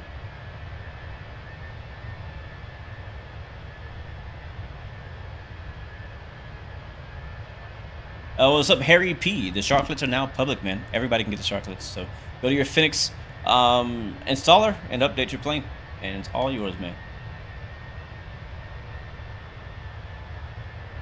According to Volanta, Blue has 445,000 hours. Where do you see that? All right, somebody asked how many hours I had. Let's go find out. 445,000 hours. This is the way I usually check. I check in 2 different places because over the years I've put the majority of my flight log in 2 places. One is my Vatsim account. So we go to my Vatsim account, and then I'm also gonna check Volanta because I was flying way before Volanta existed. You know what I mean? And what happened was when Volanta came around, I actually exported my hours from Sim Toolkit Pro because that's what I was using at the. Actually, no. Let me rewind back. There was an app called Project Fly.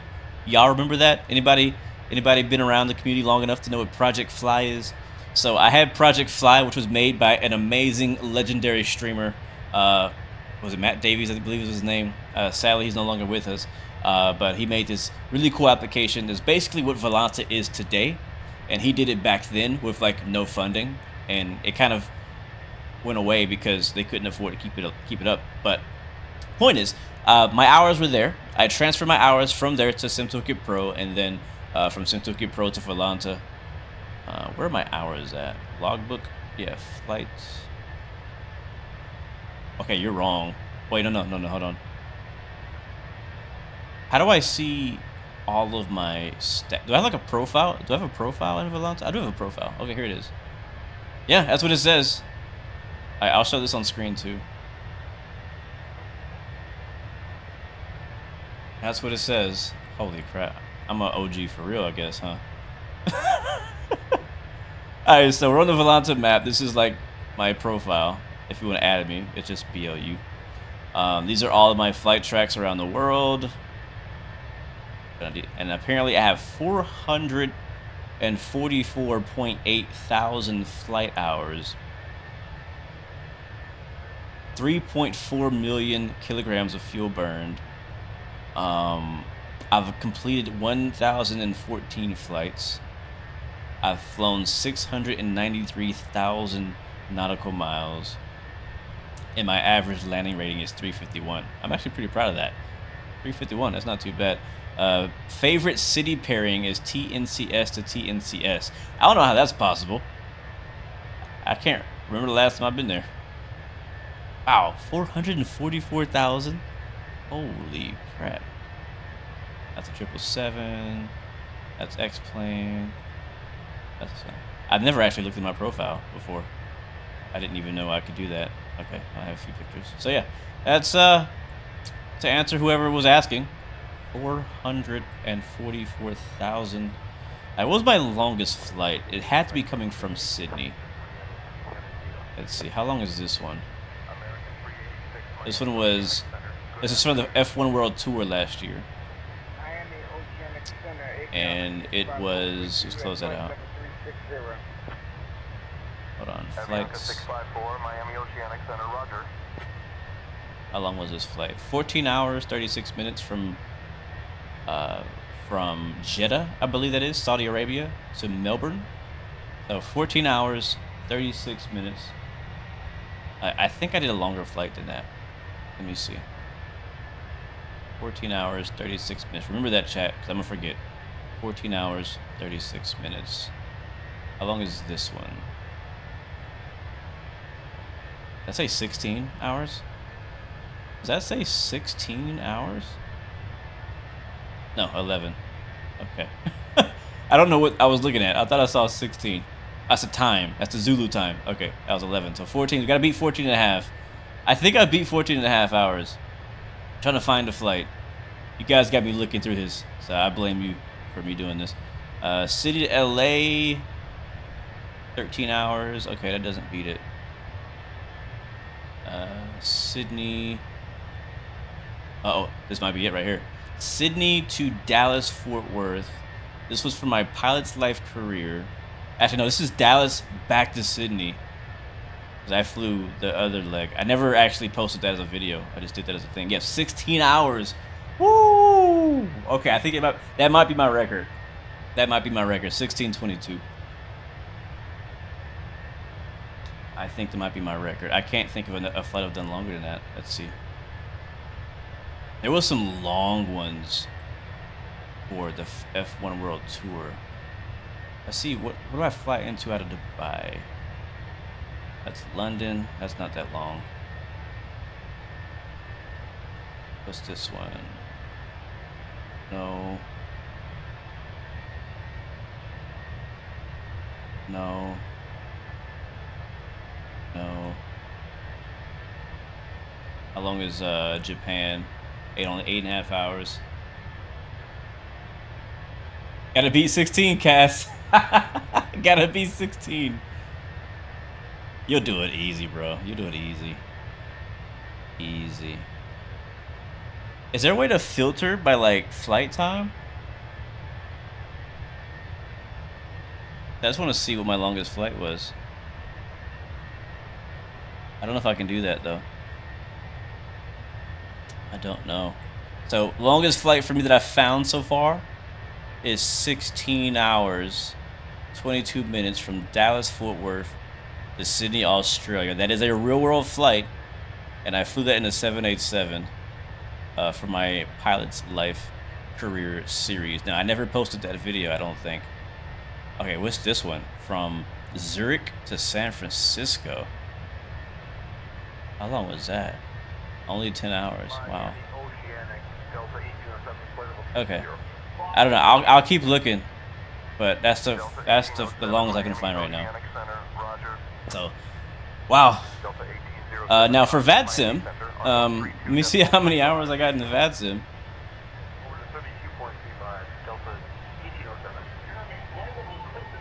Use a double-headed arrow next to the search bar. Contact Houston Oceanic Center on 135.775. Over to Houston Oceanic Center, JetBlue 116. Houston Oceanic Center, JetBlue 116, flight level 340.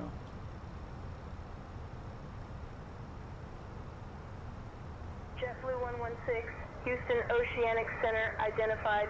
Good afternoon.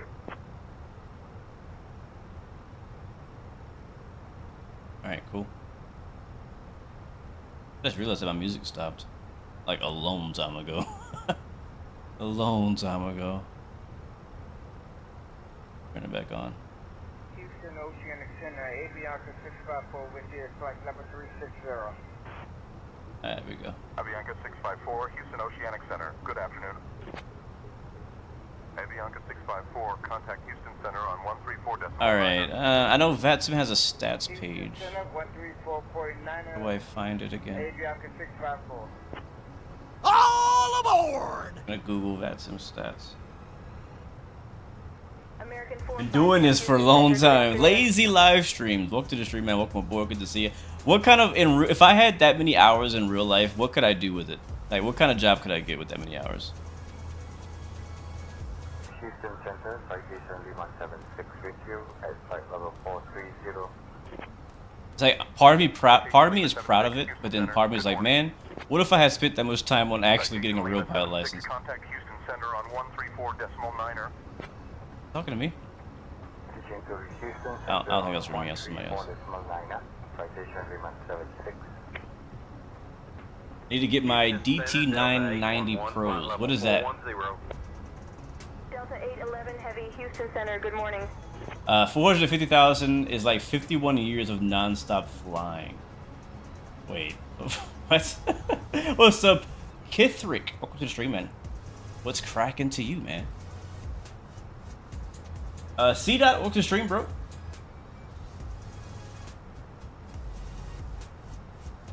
Am I still working for my pilot's license? Working on my pilot license? I forever will be working from my pilot license until it happens. I'm not actively like flying, no, but I fully want to. So, okay. This might actually be. I don't know that 400,000 hours is actually even correct. I'm not sure how I even got that number. But my Vatsim, I have 4,562 Vatsim hours. That might sound more realistic. Because 400,000 sounds like a lot. Didn't know I was 70 years old. Yeah, I think something's messed up with my my Volanta. Contact Houston Center on 134.9er. 134.9er, JetBlue 116. You getting passed around. Houston Center, JetBlue 116, 340. Getting a little bumpy. We'll get the seatbelt back on. JetBlue 116, Houston Center, good afternoon. Radar contact maintained. Continuous file to Cancun. Continuous file to Cancun, JetBlue 116, thank you. Alright. JetBlue 116, cleared to Cancun, direct cigar, then as filed. Squawk 2655 and ident. Wait, is she clearing me again? Squawk 2655 and ident, JetBlue 116. Yes, they lost me. Maybe the sort button in Volanta gives the option to sort. I'll try it. I'll try it. Let's see. Oh yeah, there is a sort button. Oh yeah, there it is. Duration longest. All right, let's see. Yeah, this might be why my. This might be why my log is wrong. This explains it all. I have a flight log in here. What the heck? I have a flight log in here that's supposed to be a flight from Melbourne to Sydney, but it's recorded it as a 443,000 hour flight. And I think I know why. I think I know why. Good afternoon.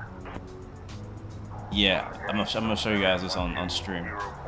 The reason why I have 400,000 flight hours on Volanta is because I flew over the international date line on January 1st at some point. So it registered a short flight as a flight that took me a whole year to complete. Look at this, you see this? So January 1st, 70, I'm not sure what that means. No fuel burn somehow. I have a landing rating though, but then my flight time was 443,481 hours. My block time was 401,999. So that's the problem. That's why my that is why it says that. Apparently I time traveled. You know that show of that plane that disappeared for like ever and then came back? I was on that flight in flight sim. That's what I was simulating. That's what it was. County MC, my own Vatsim? Yes, I am. That's what it was. I switched to Windows time mid-flight. What's up, Tom? We're flying from Fort Lauderdale to Cancun right now. We're about halfway through. We're currently flying over the Gulf of Mexico. Where are we actually? We are about halfway between Florida and Cancun right now. And the storm is mostly behind us, but we're getting some pretty nasty chops out here.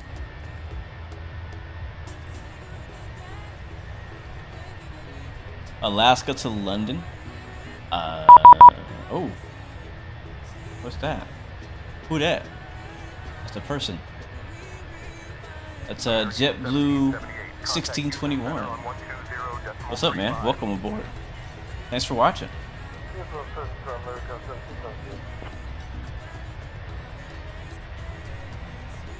Alright, let's enjoy some Sharklet wing flex. How about some of that? It was a bit loud. It's always loud. It scares the heck out of me every time.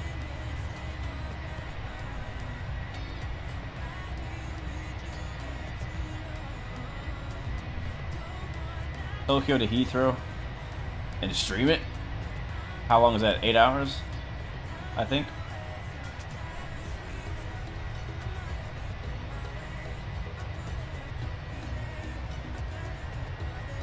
Do I have realistic turbulence turned on? Isn't it always on? I have not changed any settings for turbulence. I don't have any add-ons for turbulence or anything like that. But that looks good.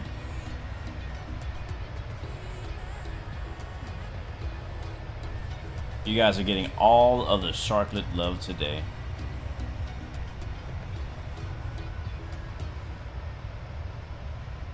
How many flights do you have to do to get onto big airlines? That's a great question.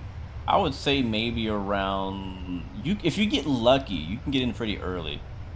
But I think as far as a big airline, I think Qantas was really Aeromexico is a fairly large airline. Yeah, maybe 10, 20 flights.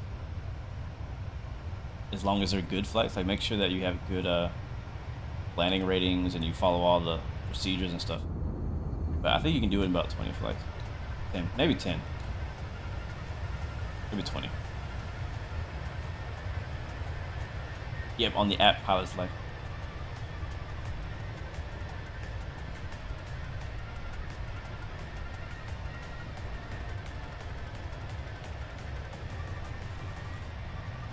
Yeah, I got you, Cass. I mean, it's right now is a hard time to buy anything in the flight sim because Microsoft 2024 is coming out like, you know, in 12 days. So I think after that comes out, you know, if the career mode doesn't scratch the itch for you or if the planes don't scratch the itch for you, you might be looking to fly something new or different, you know.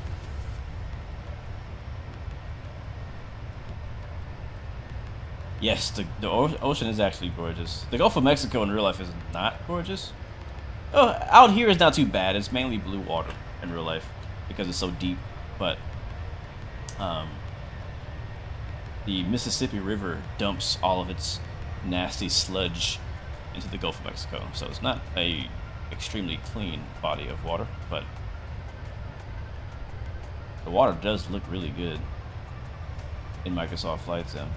Look at that. Jules, welcome aboard, my friend. Good to see you. Yes, this is out.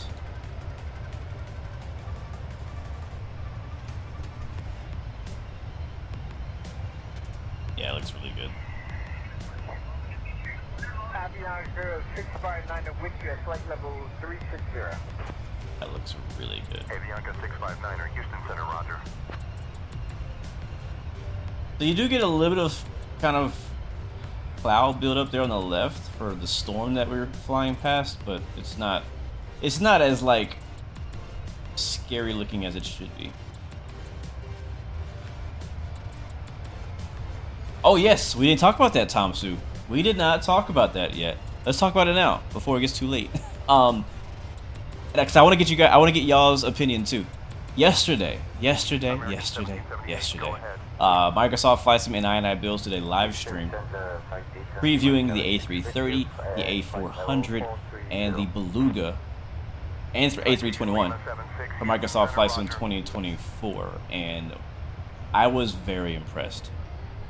Very, very impressed. And honestly, what I saw was exactly what I was hoping for to see. One of the big things we were kind of concerned about for Microsoft Flight Sim 2024 was, you know, what's going to be the quality of the default aircraft, right? When 2020 came out, we were mostly, at least for the core audience people coming from other sims were like, oh man, like these planes are all, you know, kind of surface level, you know, they're crap, they're not good. And I think they learned from that, and they hired a bunch of third-party developers to become what they call first-party developers. So now they kind of have, you know, they're kind of inside and can get a bit more support from Flight Sim, and they can still, you know, make their own aircraft for the core sim. And so anyways, we look at the stream yesterday by I&I Builds. I&I Builds being a third-party company that has made some amazing aircraft for X-Plane and Microsoft Flight Sim in the past, and they have a very, very high quality that they've set for themselves in the past. And I was really hoping that they would bring that to the default aircraft of Microsoft Flight Sim 2024, and that is exactly what they did. The A330 we saw on Microsoft Flight Sim's preview dev stream is literally the quality of a payware A330 that we're gonna get basically for free. Now, obviously, we gotta buy Microsoft Flight Sim 2024, but there's no additional cost to get that plane. And the same thing goes for the A400, the military aircraft, the A321 Neo, and the Beluga. All four of those planes that I&I Builds developed for Microsoft are each their own third-party quality. If it was not in the sim by default, we would probably have to pay $40, $50, $60 for each of those planes alone.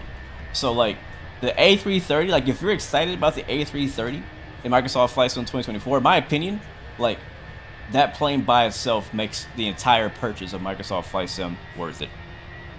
Yeah, all four will be like $40 each. Like 4, 8, 12, 60. That's $160 for 4 planes, and you're gonna get them for $60 in 24 plus another 100 planes. So like, yeah, I was like, man, I'm sold. You know what I mean?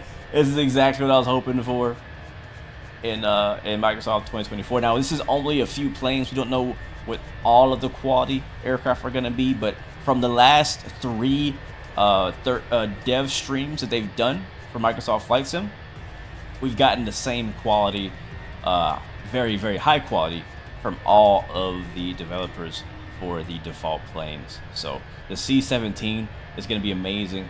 The high performance group or whatever the helicopter's called, H660 or something like that. I can't remember what it is. That thing is amazing. Even the Albatross, the seaplane they showcased yesterday, which I wasn't really interested in initially, but after I watched it on stream, I was like, I could fly this. This is dope, you know. So we're getting a whole new level of quality for default planes in Microsoft Flight Sim 2024, and I am very excited, very, very excited about that. Very impressed. A330 looked amazing inside out. It sounded good. The 321 looked good, sounded good.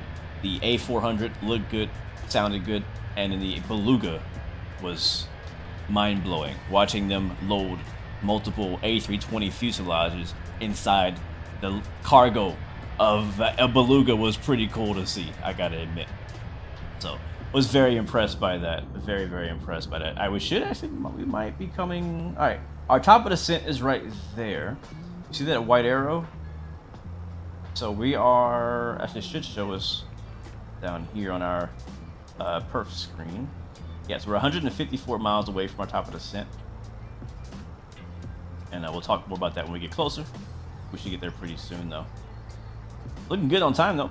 Look at that, it is. What's the winds?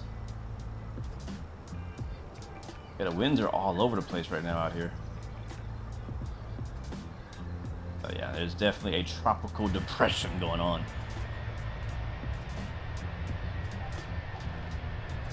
Gotta start a new blue virtual airline in Microsoft 24. I don't know about that. People have asked me to do virtual airlines even back when I did Infinite Flight, mobile flight sim, but I think I just don't want to manage a virtual airline. I love being a part of virtual airlines, but I just don't want to be in charge of a virtual airline, because I know honestly what I like to see in a virtual airline, and I know it will take a lot of work to run and manage a virtual airline to the quality that I would personally want in one, you know. What about having passengers and better gate? What are you asking, Big A? I'm sorry, I missed your question. Yeah, we are definitely flexy today. Very flexy today.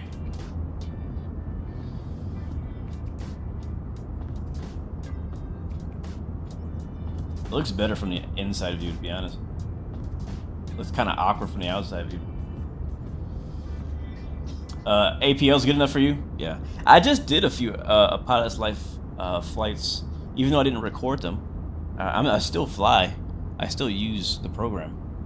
I kind of told you guys about this when we flew the A380, but I did a long haul from Newark to Paris with United in the 777. That was my last flight that I did. Pretty good flight. It wasn't an overnight. It was like in the morning my time, but we landed at night in Paris. I flew real time. What's up, Mr. Jet? Welcome aboard. Good to see you. How did I get this plane? This plane is available via Phoenix from their website. It's not available on Xbox. It was PC only, sadly. So, since we're flying Phoenix, I want to bring this up too.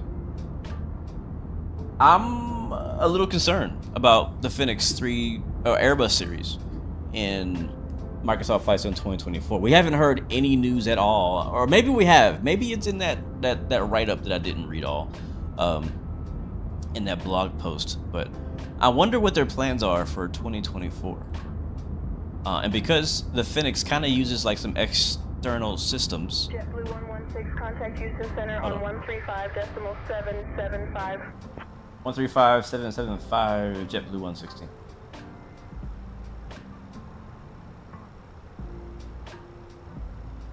Houston Center, JetBlue 116, flight level 340.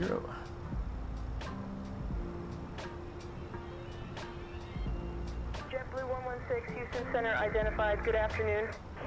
Good afternoon.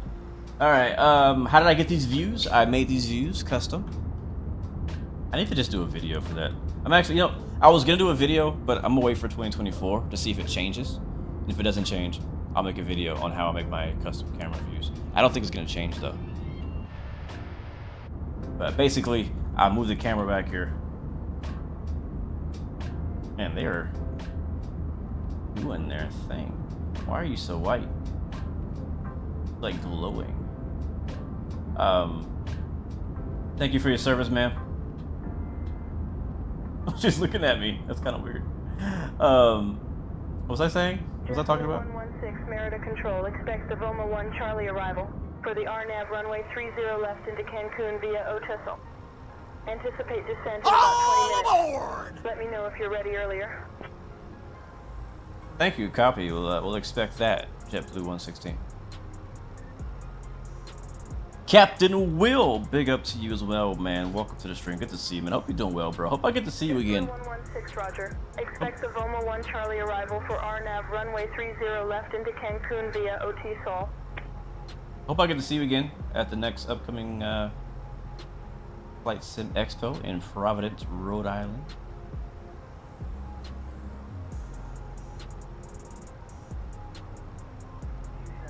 Yeah, so the there's an SDK already available. That's what I'm talking about, Phoenix in 2024. I'm worried about Phoenix working on 2024 because they use an external like program to run the flight model and systems and stuff. And I don't know if that's gonna be compatible with 2024. So that's what I'm concerned about for that. We're using the Vama 1 Charlotte. I think it's this one. That is.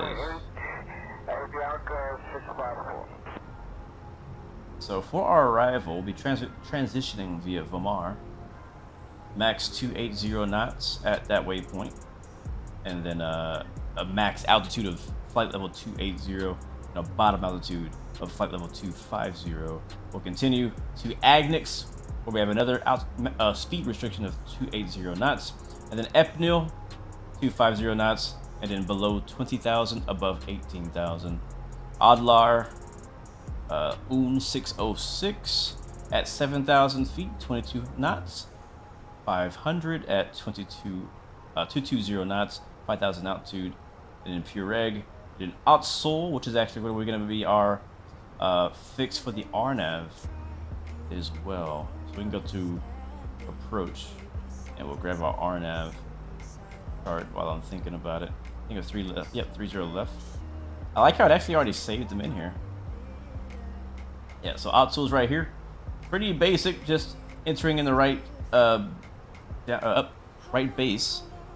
Mandatory 2000 at UN 630, and then we'll make our way down from there. No ILS assistance on this landing. It was a nice clear day. Let's get the weather in Cancun. So go to my flights. Go over here. Arrival airport. Winds are 280 at 5. Visibility 6. So not the greatest weather or visibility, but plenty. Broken at 1200. Temperature's 29er, dew point 26. Altimeter 29er85. And look at the forecast. It's looking like. What time is it? 1807. Yeah, we're fine. We're fine. But yeah, marginal VFR is what we got in Cancun. And we are late. That's all good. Leave that up. Imagine the gate calling your aircraft name and flight number. I think that's possible. I think that's completely possible. How to do that exactly, I don't know. But I think all of the needed tech to develop a mod that calls your aircraft and gate number and stuff is possible. You might have to tell it some information, like tell it what gate you're at, and tell it your flight number. But like PAC-X kind of already does that, just in the plane, not at the gate.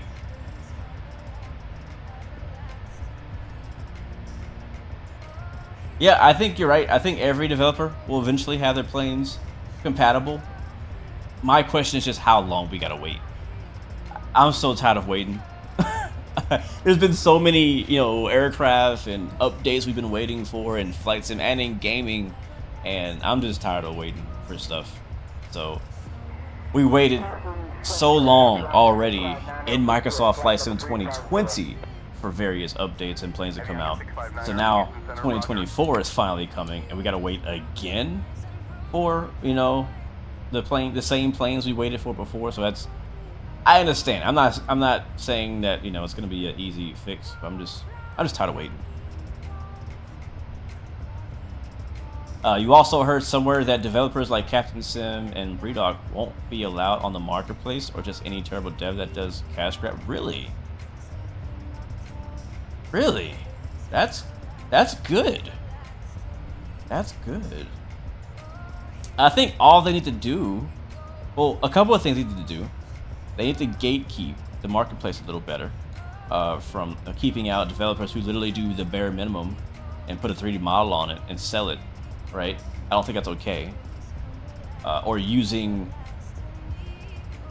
Microsoft. Oh, here's the thing. They made a change to Microsoft Flight Sim 2024 where aircraft developers can now take like the entire avionics system of a plane and put it in their plane, which is basically what Captain Sim has done.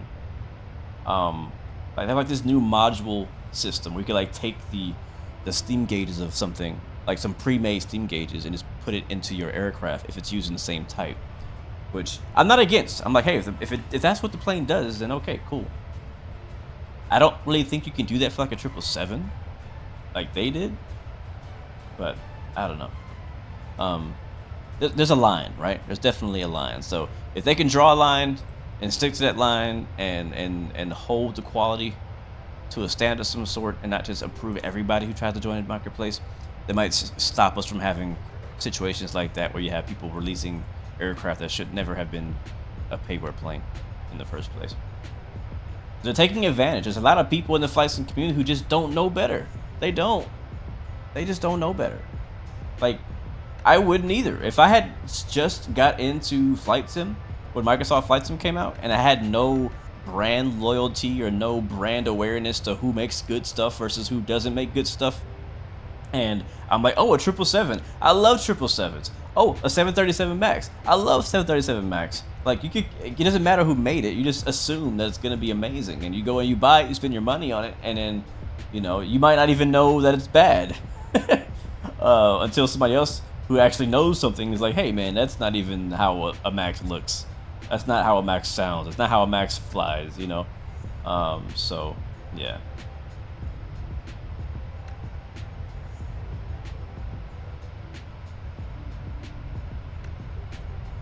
You think the rent option is a great way to reduce that? Yeah, I actually do agree.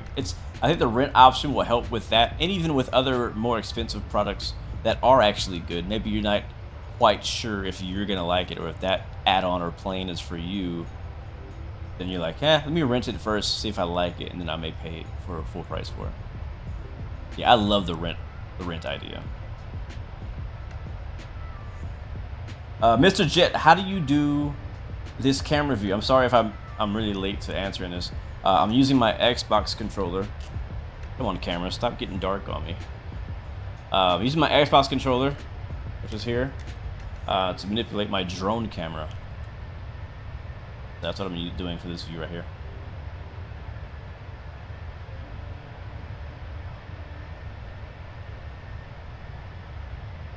Yeah, flight sims are definitely the winners with all the different 737 Maxes.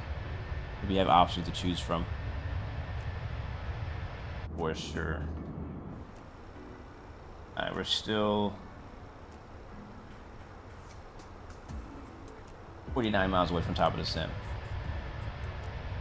What do I think about the chat/voice in Microsoft Flight Sim 2024? You'll be able to talk/chat with other players. Big A, where did you see that? I've never heard that. Where did you see that? Because I'm not against it. Yeah, that's kind of what DC. Wait, do they? No, DCS doesn't let you rent things. They let you try it. They let you trial it, which is kind of like renting. But with the trial at DCS, it's a limited amount of time, and eventually that trial goes up, and you can't use it anymore. The difference in Microsoft Flight Sim 2024 is that when you rent something, there's no limit to how long. I don't think you can rent it. You just rent it forever until you decide to buy it, I think. Alright, it is smoothing out a lot more. We'll be descending soon, but I'll turn off the seatbelt sign for those who need to take a lav break. Microsoft 2024 showcase video. Which one? There's been a lot of them. But I do like that DCS had added that trial option too, because and DCS, those add-ons are pretty expensive, so it's nice that you can actually try it out. Like, we've had a lot of people in our squadron who were like, man, I never bought that map because they just weren't interested in it. They didn't have a reason to have it, but then they decided to trial it so they could just fly with us for a week or so, and then, you know, never touch it again. So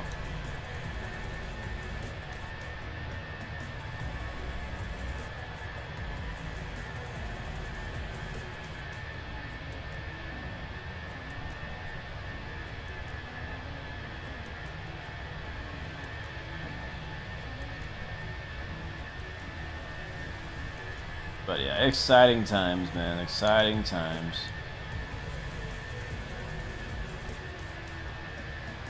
Yeah, exactly. Exactly, Element.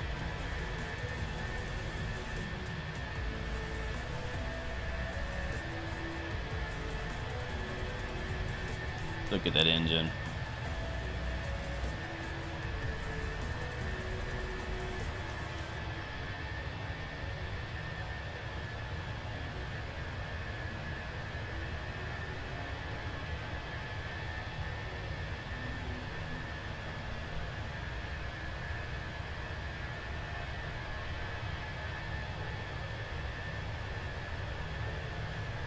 Cass, what's 63 miles from DWH?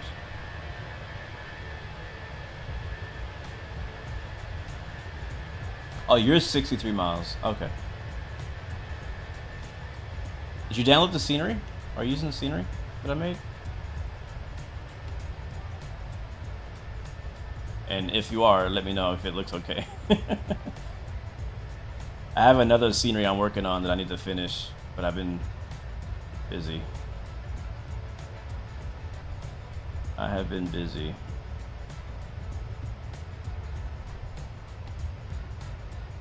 But yeah, tomorrow we'll be back for our DCS Fridays, Fighter Fridays. We'll be attempting to fly the Viggen for the first time on live stream on the Kola map out there in Norway.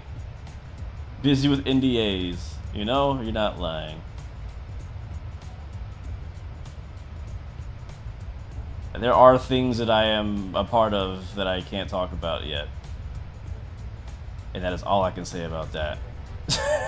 And it's not Microsoft Flight Sim 2024. So, but I can't wait to show you things that are working on. So yes, it's tough. I can't say anything else. I need to stop talking about it right now, actually. Anyways, there's water down there. And oh look, there's Mexico. Speaking of things that are not under NDA, I mentioned this in my last stream, and I think most of you guys in here don't care, but Farm Sim, Farm Sim comes out Tuesday. Farm Sim comes out this coming Tuesday, and I am actually kind of excited. I don't know how much time I'm gonna have to play it because it comes out a week before Microsoft Flight Sim 24, but I'll be playing that probably off stream. But if anybody else in chat is interested in farms or farming simulators, hit me up on Discord because we have a farm sim server that we have started ahead of 25. So if you want to help us out, we could use as many hands as possible to help us out on the farm. But also Sea Power, a naval battleship game, is coming out Tuesday. I've already been playing that and enjoying it, and we'll play that soon. All right, we have reached our top of the descent. Let's drop our altitude and hit the button. Our bottom altitude is gonna be 2,000. So once you get to your top of the descent in the Airbus, just lower your altitude to any altitude lower than what you're at, and then press up arrow, and the little dot up here, you should then see DES for descent, throttle idle, and you should start descending. And assuming you have your flight plan and altitudes in your MCDU correctly, it will follow the altitude restrictions. Don't make the mistake I did, where I went into OP climb last time in the Tolus, I believe it was, and we missed all of our altitude restrictions. Hold on, let's go ahead and tell HC we're descending. Houston Center, where are we? We are JetBlue 116 descending via the Vamar 1 Charlie. Oh my god, forgot who my name was. I could totally see myself doing that in real life too. I could definitely see myself doing that in real life. Alright, we're descending. So, now it's time. 116, Roger, expect the Boma 1 Charlie arrival for Arnav runway 30 left into Cancun via Osol.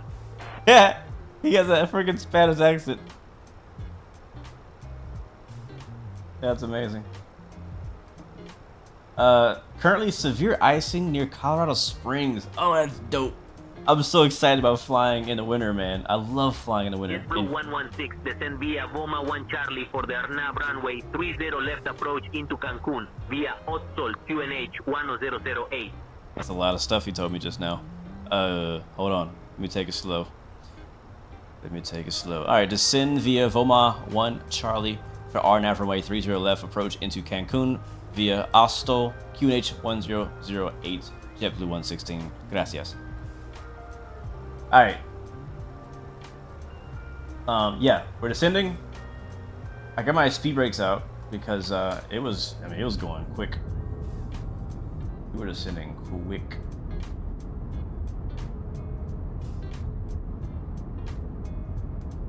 X-Plane 13 has to step it up. I don't know that we're getting X-Plane 13 anytime soon. I hope we're not. Unless, yeah. I feel like we just got 12. They need to make 12 better. I wouldn't. Yeah, I wouldn't. I don't approve of that idea. I don't approve of that idea. Do I have a Spanish playlist that I could play? So we're going to Cancun? Something tropical, you know what I mean? I'm just on shuffle right now. I gotta do it. I had the idea. I gotta do it. Let's see. Spanish?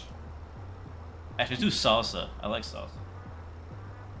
I love salsa. I love salsa to eat it, and I love dancing salsa. One thing y'all don't know, man, is your boy Blue. You know what I'm saying? He got that salsa groove a little bit. You know what I'm saying? Yeah. There it is. Alright, this is gonna put me in a mood right here. This is gonna put me in a mood. It's not a good idea. Play salsa music right now.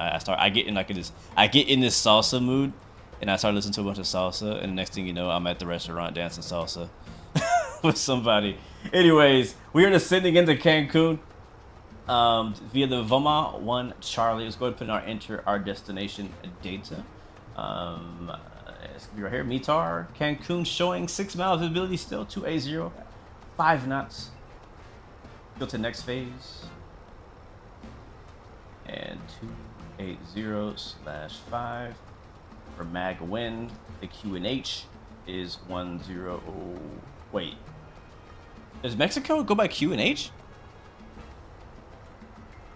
I don't know, but we're putting in 2985. 2985. There we go, and temp.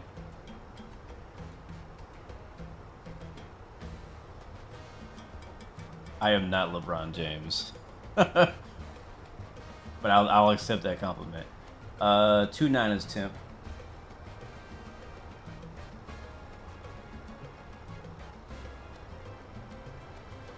I'm trying to be Shaq. I'm trying to be the Shaq of flight sim. That's an actual ambition. Let's see, RNAV 30 left. Is there a minimum for that? We do have charts up.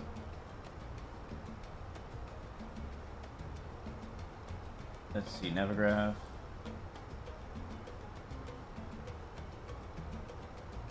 Approach. This is it.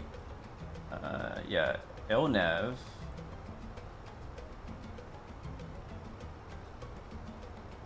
Probably should read this a little bit.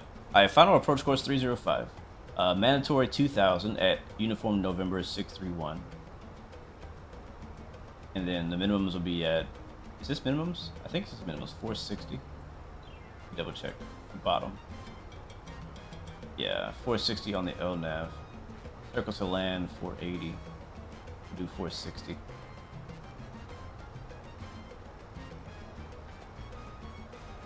I think the reason why I like salsa is because I love jazz. And salsa is basically just Spanish jazz. Like, if you listen to it, pay attention to the instruments. It is so instrumental. And as a person who's really, I've always loved music in my whole life. When I started listening to salsa and getting into that, and I got into it with another friend of mine and he was also a big music head, like bigger than me, and like he's so into music. And one thing we fell in love with salsa music is the actual just musicality of it. Like, I mean, those guys are freaking talented. Like, listen to this. Like, rewind it back. They just did the thing. They did the salsa thing just now.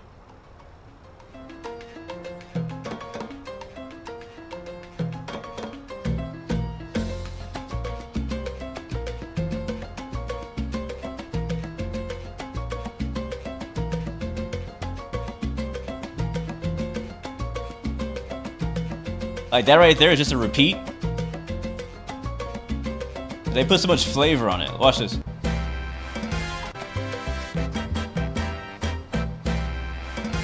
Wait, hold on. The timing is crazy. Hold on. I gotta rewind back. Here's the horn.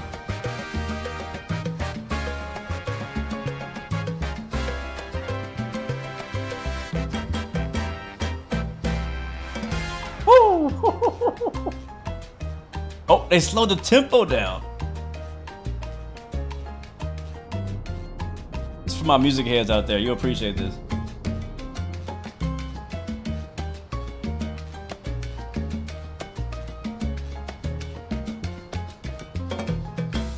Now they sped it up. That's crazy, actually. Wow, that's hard. And all together.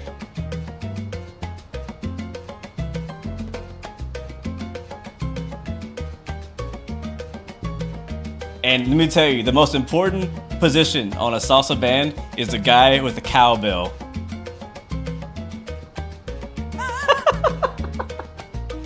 That's the guy.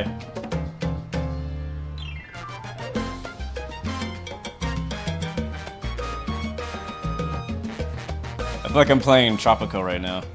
Anyways, yeah, so that makes sense because we're flying into Cuba. No, not Cuba, sorry. Into Cancun, Mexico.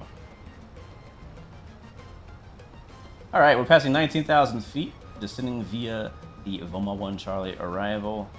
We got a beautiful view ahead of us of the coast leading into Cancun. Look at that island right there. Oh my god. What?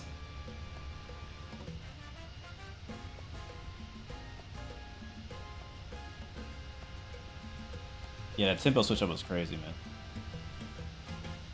The music is coming from Epidemic Sounds. Bro, if I could play you my real salsa playlist that I have on Spotify, oh my god. I might listen to it after the stream. Like I said, I'm limited to what I can play music-wise in streams because of copyright and monetization reasons. But yeah, whenever I listen to my own music, I have mini playlists for every vibe that I'm into. Petition to stream music depending on destination. I'm down for that, Camille. 100% down for that. Matter of fact, I try to do that. If you look back to some of my streams of some of the countries that I visited, I'll try to find some music that matches that country. Sometimes it's harder than others. Like when we flew to India, bro. Last time we flew to India, or it was somewhere in that area in the Middle East, I forgot what song I played, but that song was freaking fire. It's like this Indian future bass. It was sick. When we fly to the Caribbean, I try to fly some Caribbean style music. When we fly to Africa-ish, I'll play like some Afro beat, Afro pop music if I can. All right, we're below 18,000, and let's go ahead and get that altimeter in, which we had set as 2985.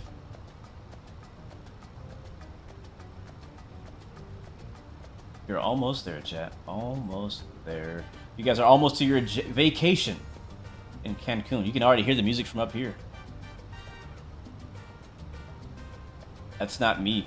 That's not me playing music. You can actually hear that coming from down there. They're partying so hard. I have been to Cancun one time. Have I been to Cancun? I think I've been to Cancun. I want to say I have been. I think I have. But for a cruise. I wasn't like there just to be there.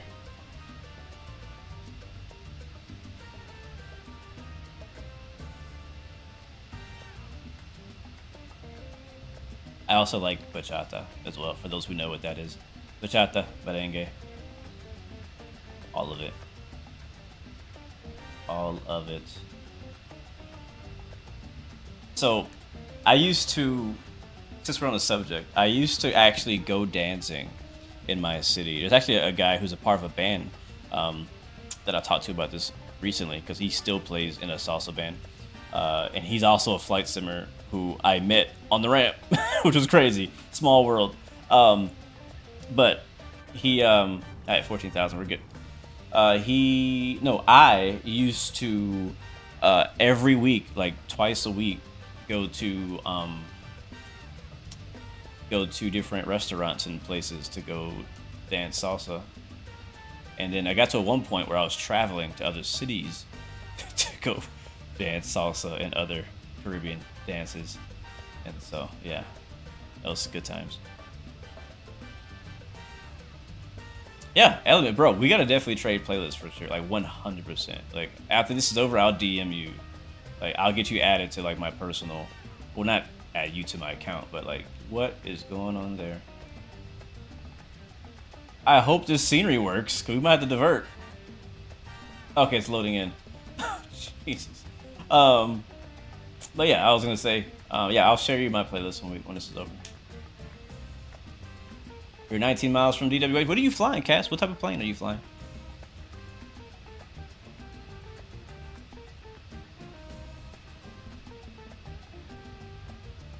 You know what song I really like though right now is the one for NBA 2K. Let me see. Let me see. Oh man.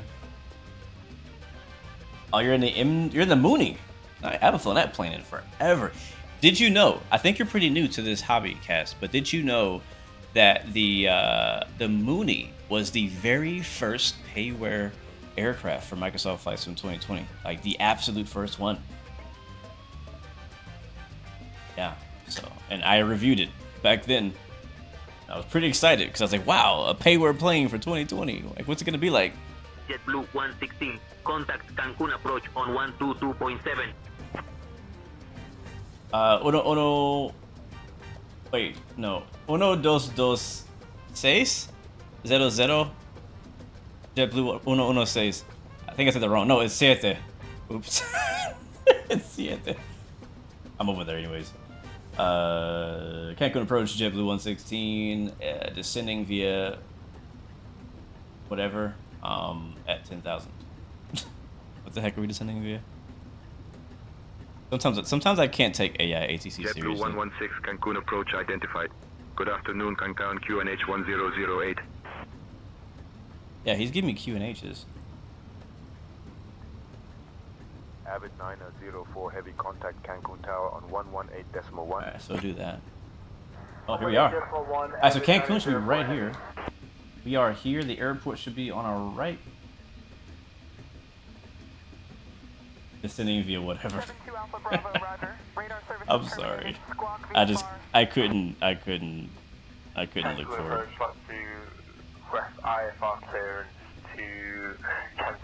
Oh, there it is. There's the airport. Alright, so yeah, it is marginal VFR. It's like clear, but not clear.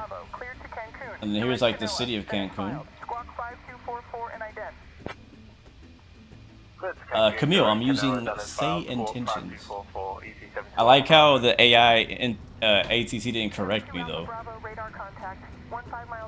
How are we doing on our altitude restrictions? So we are at 8,008. We were coming to 7,000.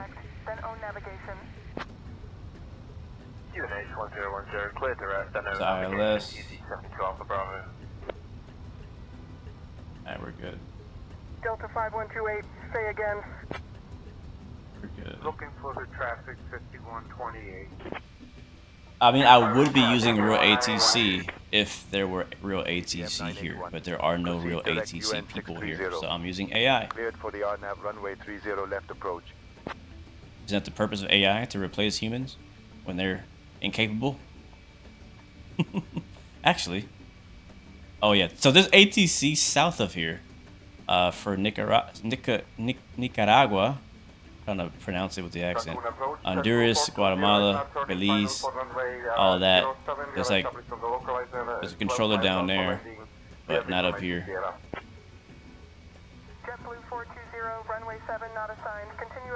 So on our left is Isla Mujeres. What kind of island is that? Island of women? What that would translate to, right? That sounds like nice, but also like some sketchy stuff probably happens there. What's up, AC Chavez? Welcome to the stream. Why are my speed brakes out? Oh, because I put them out. My bad. Am I going to be on Mars 2024 when it drops? Oh, you meant to say MSFS. I was going to say yes anyways. So yes, I will be. That's the island you're trying to go to.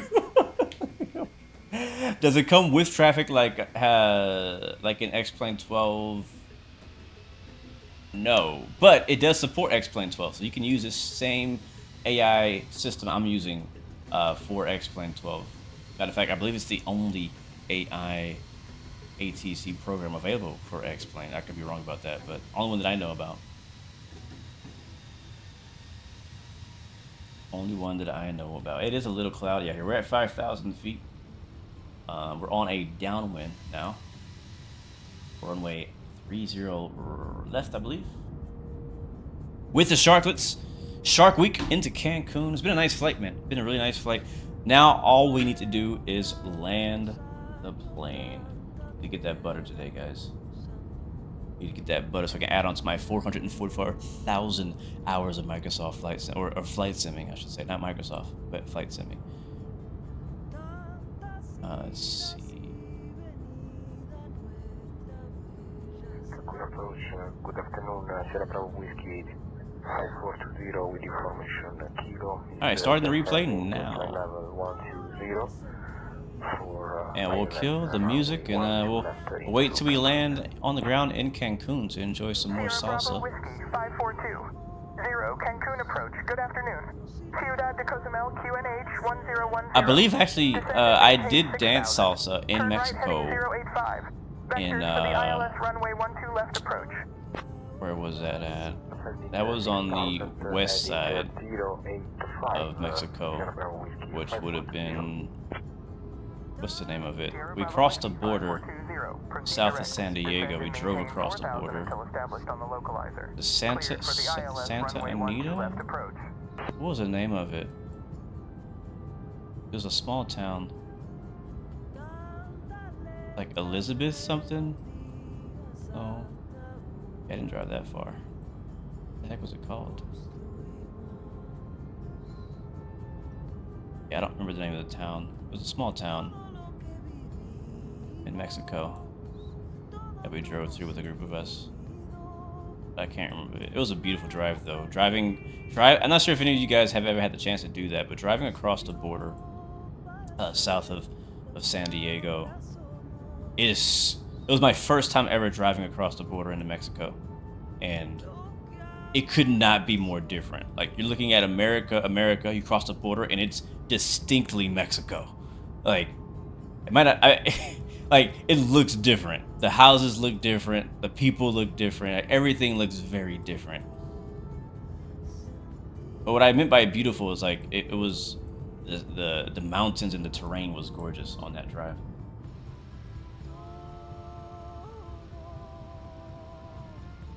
Yep, we are landing.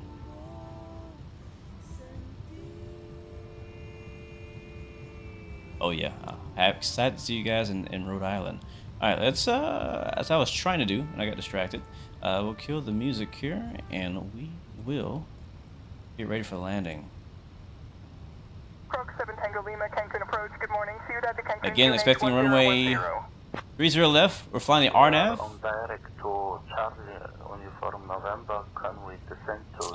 It is a little low vis, but we should be okay enough for the Croc 7 Tango Lima, descend and maintain 3000.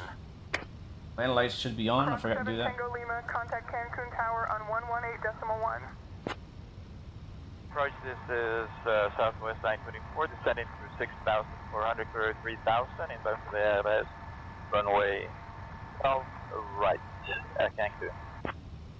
Alright, altimeter set. This is Southwest 924 for a radar check, over. This is Southwest 924. I like his radio Southwest voice. 924 identified. Good evening. Alright, when we're outside view, before we land.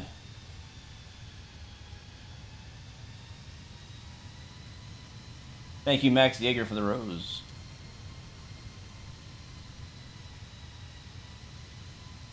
We'll turn the sound up too. I am personally. I know I'm kind of making fun of it a little bit, but I am honestly excited about the Sharklets on the 320, on the 321 and 20. I was a little disappointed when the 321 first came out because it was missing a lot of liveries in the Phoenix livery manager, and I was like, why is that? Like, why are we missing all the American liveries that I want to fly? And I found out later it's because those were kind of like held back for the Sharklets. Like, they weren't the right engine, or not engine, sorry, not the right engine, but not the right wing variant, which is something I honestly never paid too much attention to before. And so yes, I'm excited because a lot of the airlines that I like to fly do actually fly with Sharklets, that being JetBlue, Frontier, Spirit, American, even Air Canada has the Sharklet variant of a 321. So that's why I was looking forward to it, and I'm glad to have it. Is it going to be a game changer for people? Not really. I mean, it's the same plane, the same cockpit. It flies very similar to how it was before. But now we can be a bit more accurate with deliveries in versions that we fly. So that's what's interesting about it. But right now, we are turning final. JetBlue 116, Cancun approach. Proceed direct UN 630. Cleared for the RNAV runway 30 left approach. Clear direct UN 630 for the RNAV 30 left approach, JetBlue 116.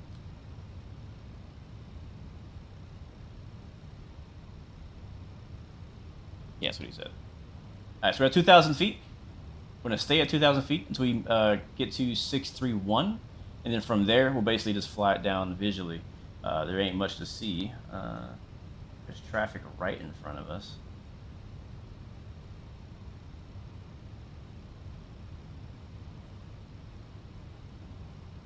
And then I'll get my ground chart ready to find out. So we're supposed to park, chat, at... Can I set my parking spot now? Is that possible? Based on our flight, we're supposed to park at gate 64 in Cancun.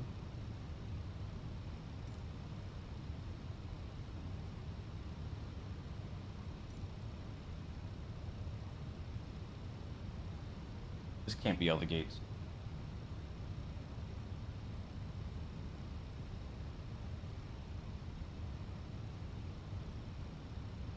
We'll wait till we get on the ground. We'll figure it out.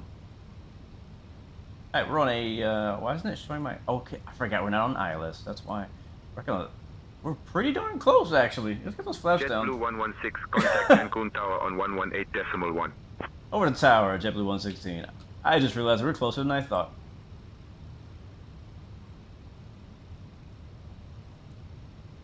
Alright, let's focus here, chat. Let's focus. Let's focus. Where is my... There it is. Pen, we have fire on the landing gear. Request emergency services. Alright, auto brake set low. World Travel 346, Cancun Tower emergency services are alerted. Vacate the runway if able and stand by for further instructions. World Travel 346, Cancun Tower, landing. Welcome to Cancun. Contact ground on 130.5. Alright, my controls. Unable at this time, we cannot move you auto brake set. Collect landing gear. That's set. Request emergency services as soon as possible.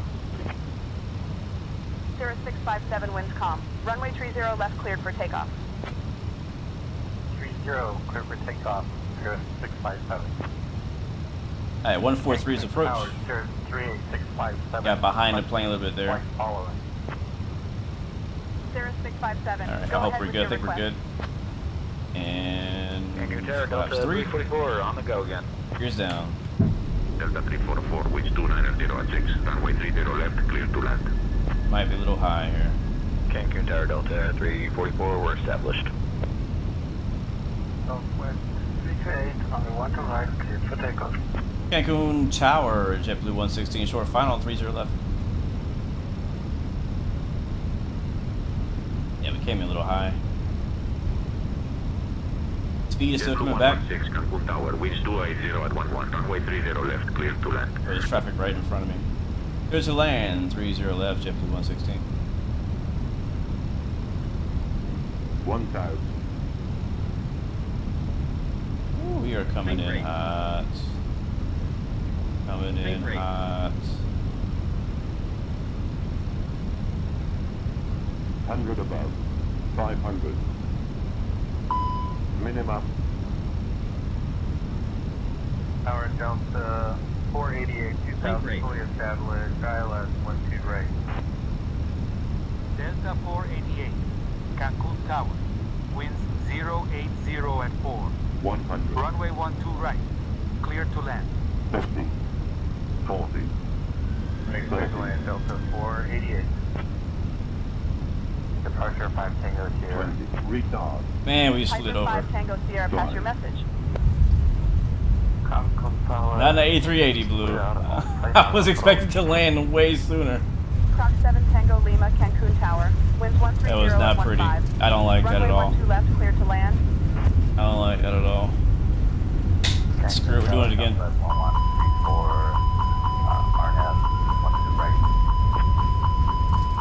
Southwest 1134 Cancun Tower, winds 130 at 26. Runway 12 right, clear to land. JetBlue 116, contact ground on 1230.5. Rotate. Sierra Bravo Whiskey 5420, welcome to Cancun. Contact ground on 130.5. Ground on 130.5, Sierra Bravo Whiskey 5420, thank you so much. Cancun Tower, inbound CI 12 left. DC 10 to Alright, we're going back at it. EZ72 Alpha Bravo, Cancun Tower, winds 130 at 18, runway 12 left, clear to land. Alright, throttle climb set. Altitude 2000. Cancun Tower, JetBlue 116 on the go around.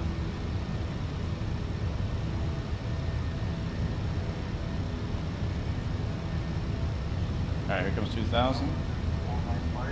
Runway vacated at 33. JetBlue 495 taxi to parking via Charlie, remain this frequency. And flaps. JetBlue 495, contact ground on 121. Is she gonna reply to me or what?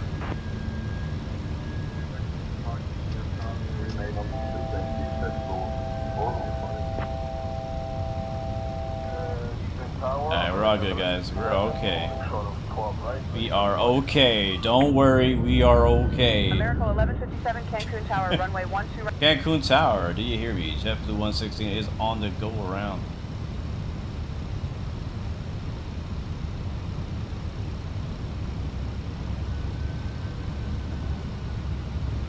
Yeah, that was unacceptable. That was a Captain Sim landing. That was a Ryanair landing. That's not what we do around here. We're a freaking fighter pilot. We don't smash Airbuses. We smash Hornets.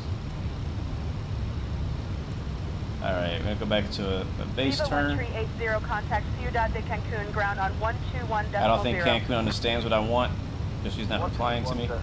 0 Vivo 1380. Cancun Tower, JetBlue 116, right, downwind 30 left. I'm gonna tell them that.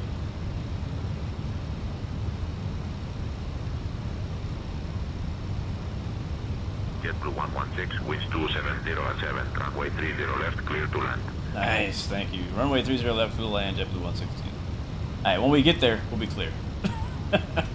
When we get there. I was really not wanting to go around. I even deleted the AI on final. Runway 30 left, clear to land. 30 left, clear to land, JetBlue 116. I even deleted the AI because I was like, no, I don't want to go around. And then we smashed it. Don't worry, your all-inclusive resort will be there when we get there. We're still flying it by hand, and man, I gotta say, this might be the best feeling plane in Microsoft Flight Sim. Like the I&I builds is what I always categorize like the best feeling airliner to me, but this thing feels nice. It feels real nice, and I feel like I didn't do it justice on landing. So, we're gonna do it again. I know.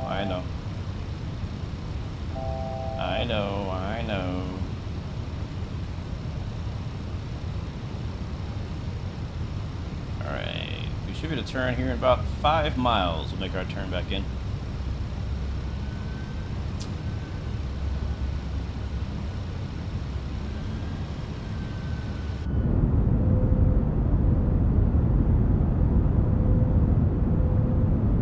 Wing flex, man.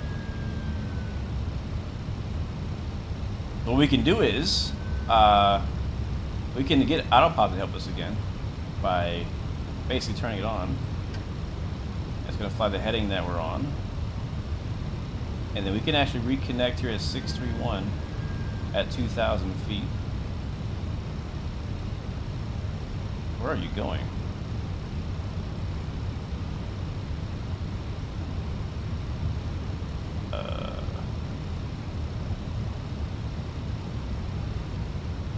I guess we're going now.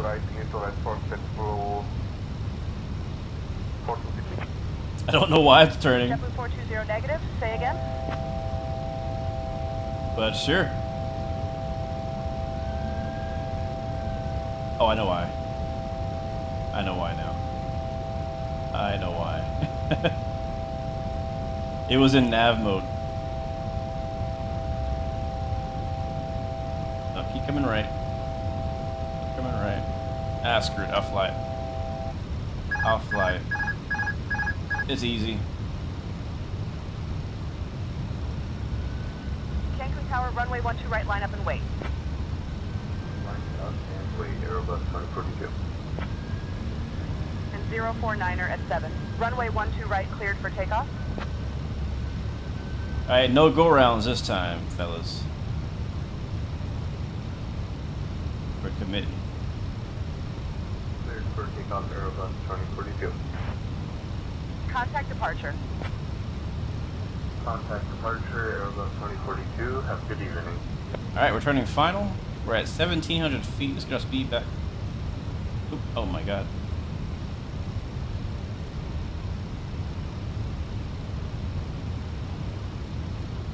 Oh, I see the runway. Oh crap. You're back down. This looks worse than the first approach. I'm not gonna lie. And we're on a short final this time too.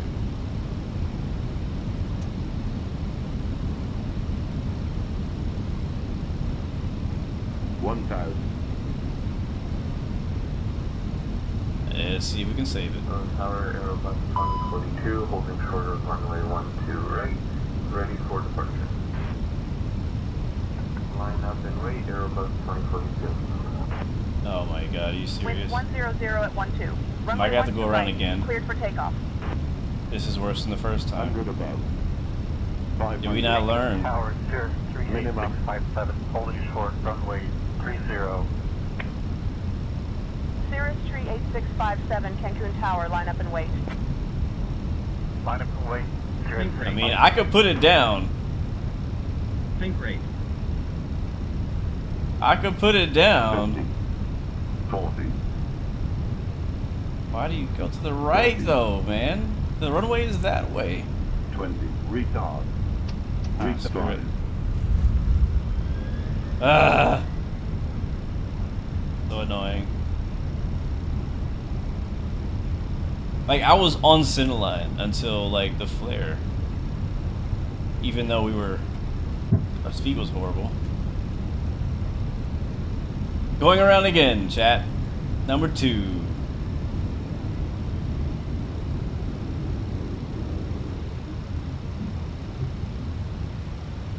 Alright, 2,000 feet again, please.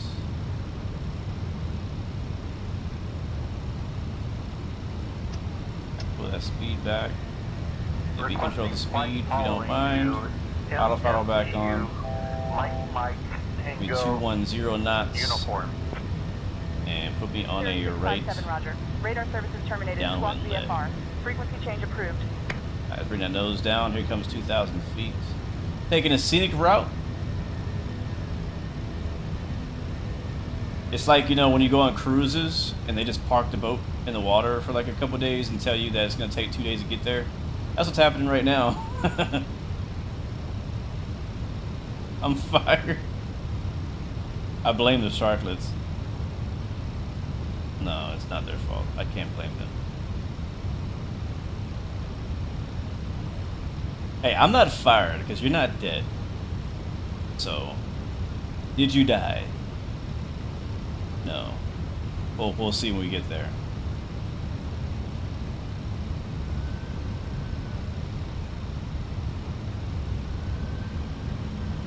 My job is to get you there, not get you there comfortably. Almost. Yeah, we gotta take it slower. That final was shorter than I expected, and we were higher than. Well, 2,000 was the correct altitude at the time, but we stayed high too long. That was my issue there. Now let's learn from our mistake in the last 2 attempts and try to do it the right way this time. I'll be more patient this time. I was a little impatient with that whole approach, that last one. Almost died, but did you die? So, you're alive. You're good, man. You're good. Thanks for flying JetBlue.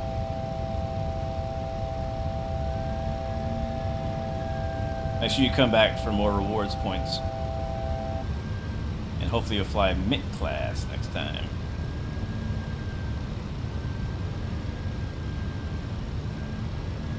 Yeah, I was on the brakes. I was on the speed brakes pretty heavy on that last one. We were fast. Alright, that's the direction I want to go. So,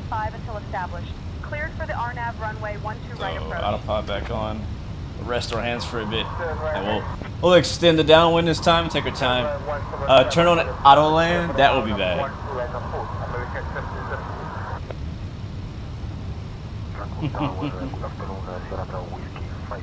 Element, you're gonna officially start learning the F4 today. No, I thought you were already flying it, but that's cool.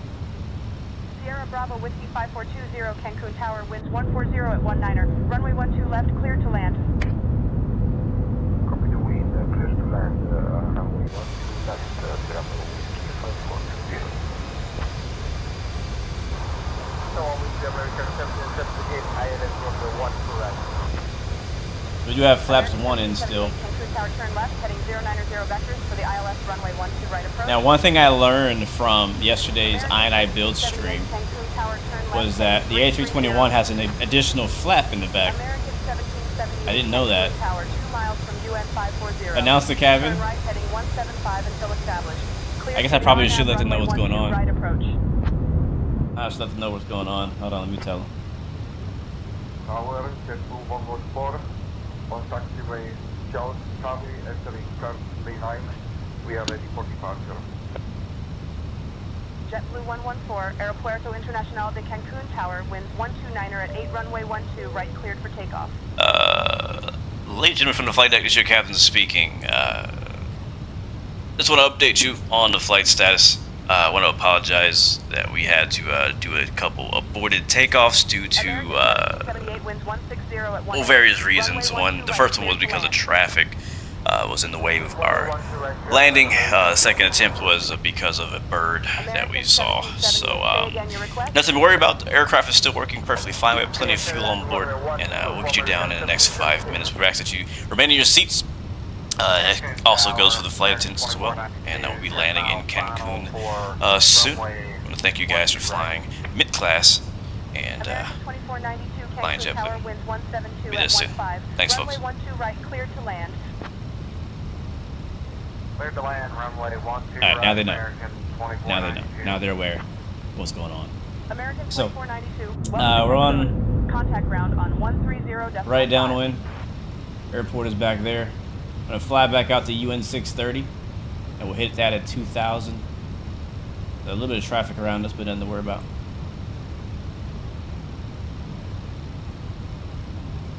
Fuel below 6,600 pounds. We're fine. We're good. We got enough. We got enough. I like how here it says Sharklet equipped.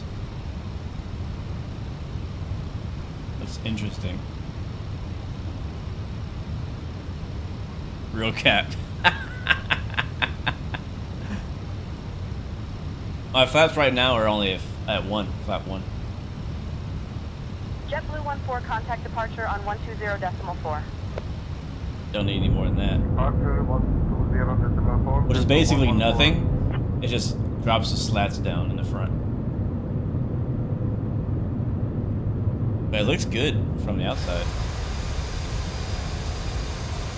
We want refunds. Oh, hopefully they don't have a connection, but Cancun is more of a destination than a connection to anywhere.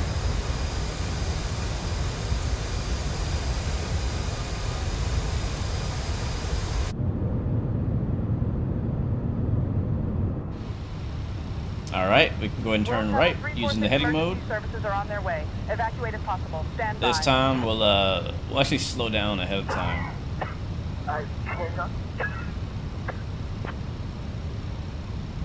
What? Somebody's simulating World Travel 346, understood. smoke in the Emergency cockpit? services have been advised and are responding urgently. Stand by for assistance. That's cool. Tower and my left eye zipper.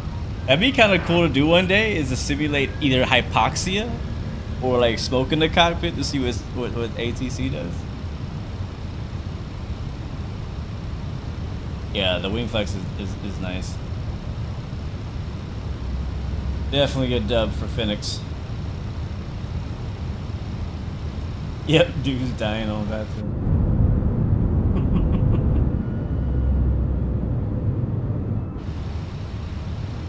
Alright, so we're gonna do now, we're gonna go direct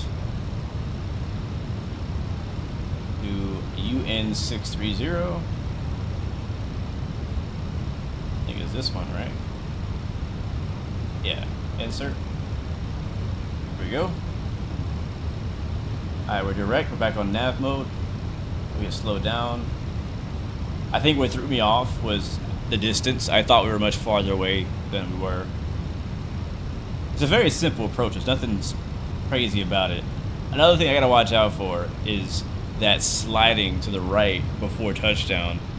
Maybe I gotta come into the left a bit more. Because what happened was I was pushing my left. Actually, I think I know what happened.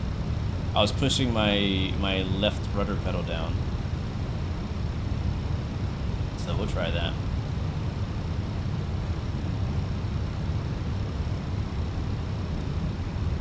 Alright, runway is showing 20 miles away from where we are right now. Or no. That's 20 miles? That's 10. 20. Less than 50. Yeah, less than that. 9. No. Yeah, 20 miles. A little less than 20 miles. Here comes some flaps. What's up, Timothy? You just landed Spirit 1610. Nice. Yes, we are going around in Cancun. Yeah. Piper 515 Tango Sierra Cancun Tower winds 150 at 16 runway 12 left, cleared for takeoff. 12 left, cleared for takeoff. Piper 515 Sierra. Piper 515 Looking good. Sierra, holding short Looking runway. much better this time. 12 right at Charlie 7, ready for departure to the south. Piper 5 Tango Sierra winds 150 You know, at we haven't heard back from that guy cleared for dying, takeoff. so he's either on the ground or I don't know. Didn't make it.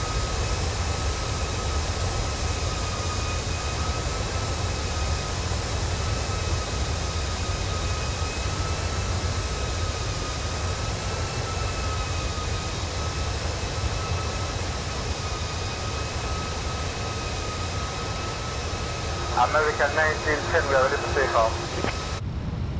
American we're at 2,000 feet. 150 at 16 runway 12. Right, cleared for takeoff. Fly runway heading. Negative, we are at runway 12 left for takeoff.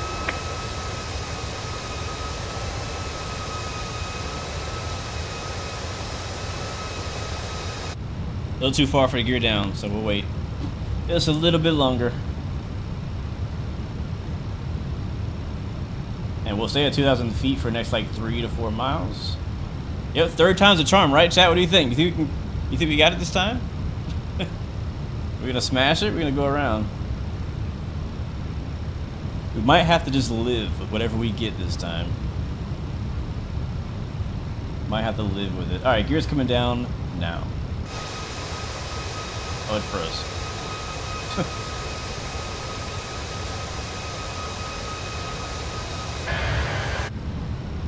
Yeah, something is pausing my sync.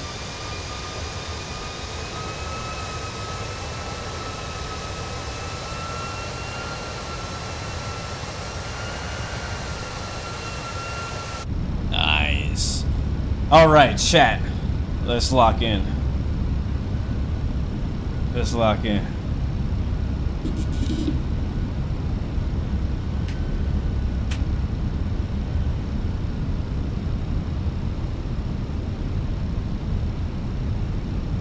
Alright, coming over that waypoint now.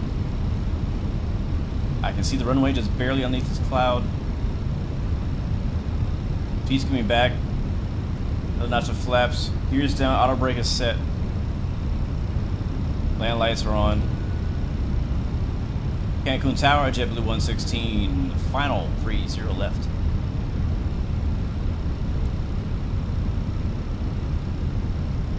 Arm our speed brakes. JetBlue 116, winds 270 at 7, runway 30 left, clear to land. 30 left to the land. JetBlue 116. My controls, chat, my controls.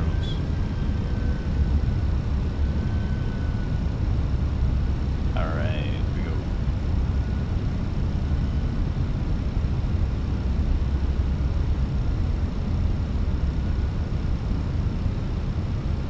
Man, it's down near IFR out here. Cancun Tower, Foxtrot Delta Juliet negative, requesting runway 30 left. Airbus Delta Alpha Juliet, November Foxtrot Alpha Juliet, enter left base, runway 30 left report established on final. Established on final for runway 30 left, Delta Alpha Juliet. Marginal IFR, tops around 2,000. And we do seem to have, there's no crosswind, the winds are pretty much down the runway.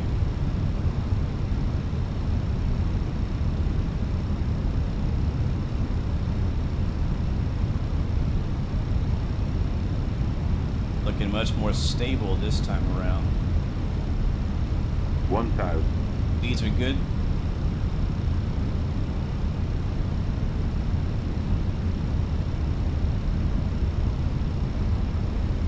I have no visual on Pappy lights, so I'm just going completely visual right now.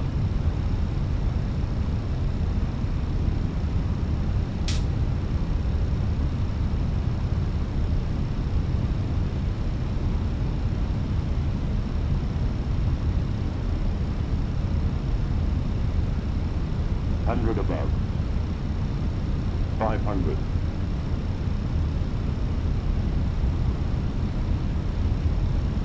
Minimum.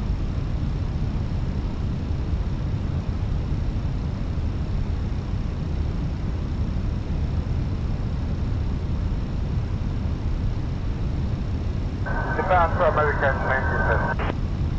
A little low.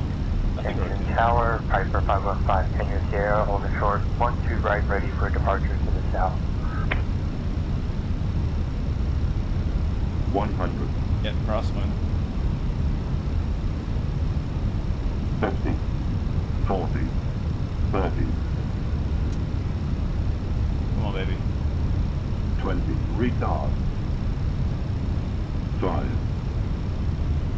We're down.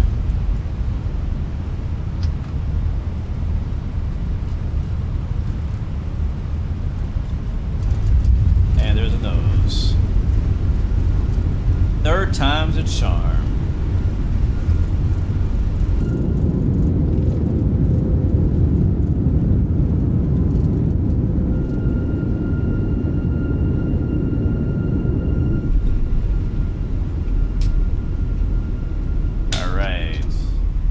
Reverse is stowed.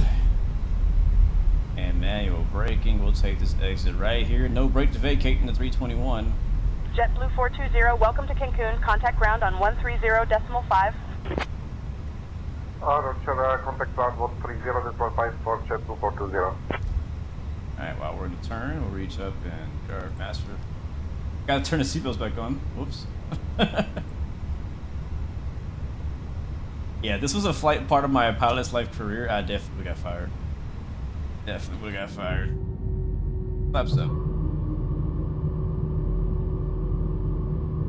Everybody's asking for refunds. You might actually get one since we're not flying Spirit.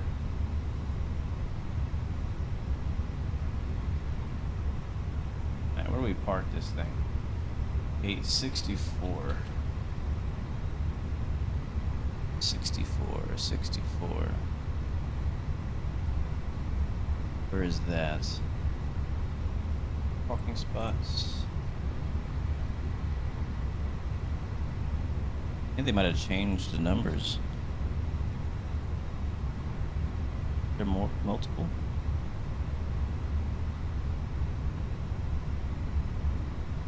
Seven, 10, 17, 19, 21. There's no freaking 64. There's no gate 64. There's no freaking gate 64. Oh, we got traffic ahead of us. I guess I'll park over here.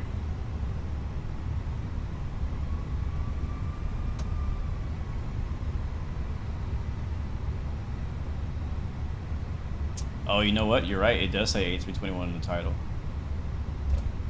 It's the same thing. Alright, land lights off.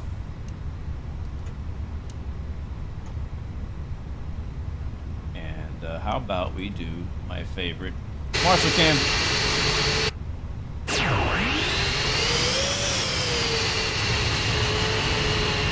Alright, what gate is this? Okay, now it's Delta 5128. We're on final approach for S7. Delta Boeing 787 Cancun Tower, winds calm. Runway 30 left, cleared to land. winds calm, clear to land 30 left, 5128. Delta 5128, welcome to Cancun. Contact ground on 130.5.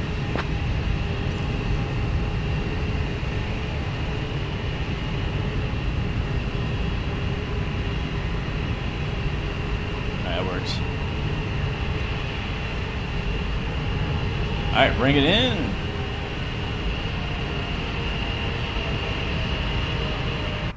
I'm gonna turn the lights off so that we don't blind him on the World way Travel in. 346 emergency services dispatched. Hold position. Hold position, World Travel 346. Alright, good, good.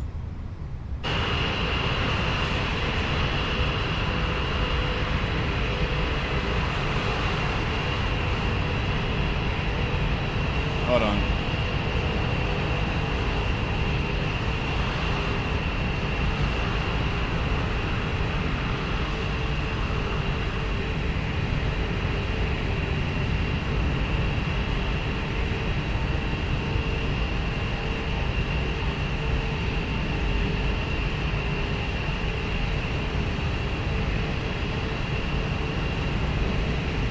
See, like, this guy is no help at all. In real life, you want to direct him at least to the J line. A little bit, you know. We can see better than they can for the turning radius. They don't need it, but it's helpful.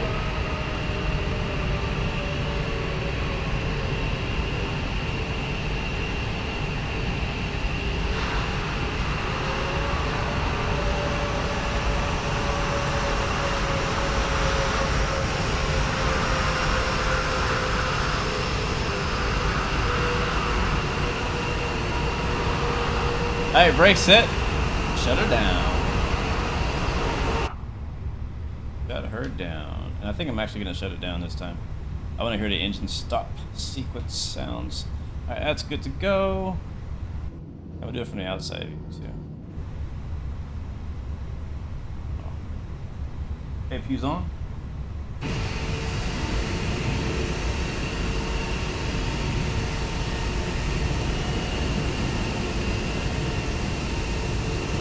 And off.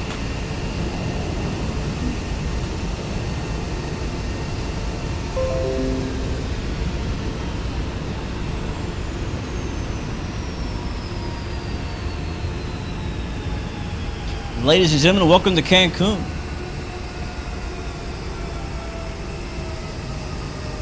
Yep. There will be no refunds issued on your exit, so don't even ask. Don't even ask. All right. If I do the replay now, will the engines be on or off? I don't know. I'm just gonna start them again.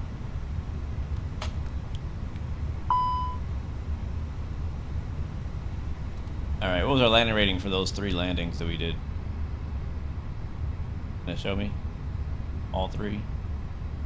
Not really. I think Velanta only shows you your last landing, not all 3 of them. Or maybe your first one. 198 though. That's what we got after 3 circuits around Cancun. I'll take it. Flight time about 2 hours 14 minutes. About what I was expecting. Can you start both engines in the A321? Will it let you? I'm trying to.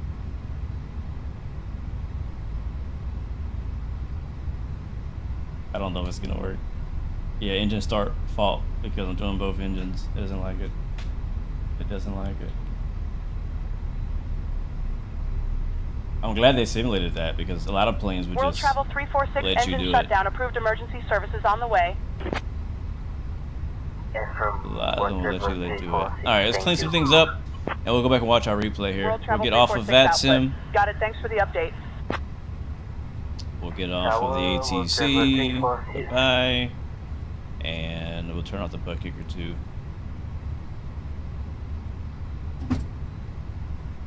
Alright, there's engine 1, or engine 2.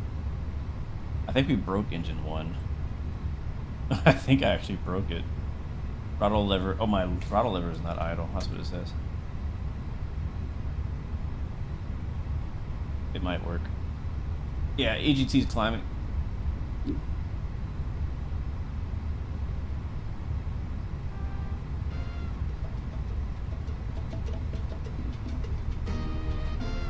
Pretty nice. Yeah, I like the Sharklets though. I like them. I'm happy. I'm happy we got them finally. Right before 2024 release. I just hope we can still fly this plane when 2024 releases. Even if it doesn't have, you know, all the fancy new 2024 like features, like I still want to be able to fly the plane in the 2024 environment. So I hope that it just like works. I know that the alpha build was not a good representation of kind of like what planes will work, what planes won't. But I really hope that all these planes that we love and enjoy will just work in 2020, like without any special editing, like no crashing the desktop, none of that crazy stuff, you know what I mean? So we'll have to wait and see what works, what doesn't work. The good news is, and what was really a really bright shining light yesterday's Microsoft stream was that the default planes are gonna be pretty darn good. And I think that if our favorite paywares don't work, at least the default planes will probably hold us until we finally do get those updates that we're waiting for. All right, I'm gonna go ahead and load up our replay for our landing into Cancun. If you guys want, we can watch the go-arounds too. I don't really care to watch them. We might watch one, but I want to see the landing and how that looked. All right, I think we're good. Hit play. And fast forward. All right, attempt number 1, I believe, is what this one does.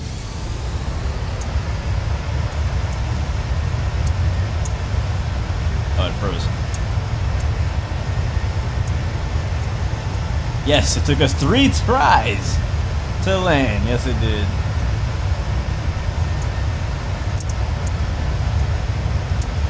What's up, Edwin Torres? Welcome to the stream, man.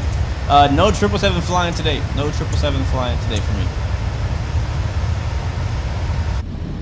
What the heck is going on? Oh, I think I know why. Alright, here we go. I have chocks on. Can we get that off? No, no. 1,000. Don't deboard. I'm just kidding. Think rate. Yeah, this was our first attempt. It was really scrappy, really ugly, really bad.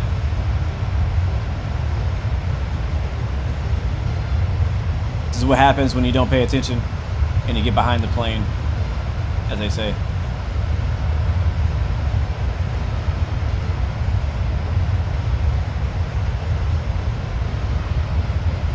Yes, Jose, this is the Phoenix.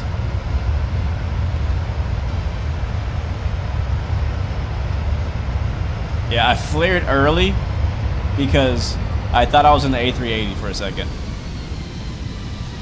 But we flew up the runway. We touched down pretty far to the right of the center line. I wasn't happy about that. So I had a moment of thought, and I was like, you know what, we're going around.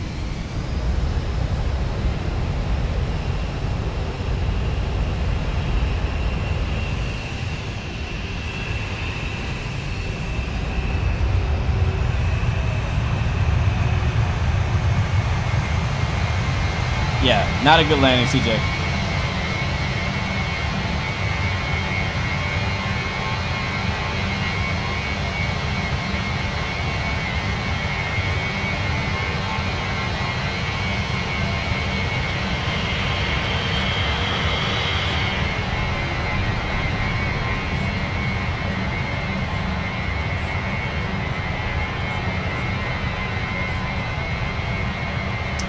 Not one of my best landings. And so that's how we went around. And we went around for take 2.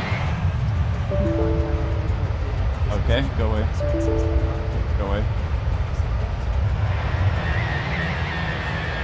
And take 2 wasn't much better. Matter of fact, it was worse. Yeah, the wheel chocks are stuck on.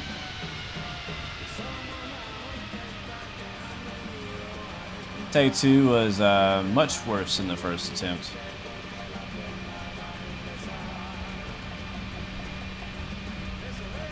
Yep, that was a Southwest. That was the AI traffic again. I turned it off just now.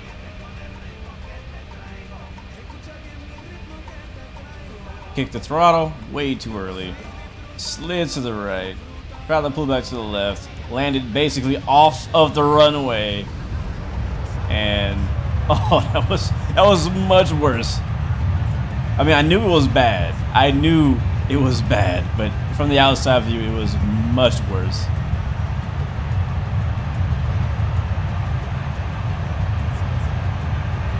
And so, we go around for take 3.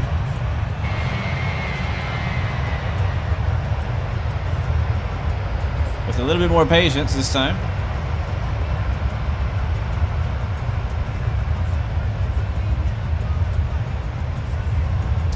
Big Marshmallow. Today's route was Fort Lauderdale to Cancun, Mexico.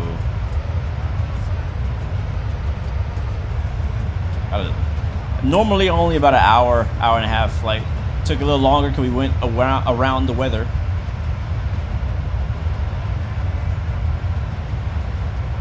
And then this one was supposed to be our final and better landing. Let's see how good it actually looked.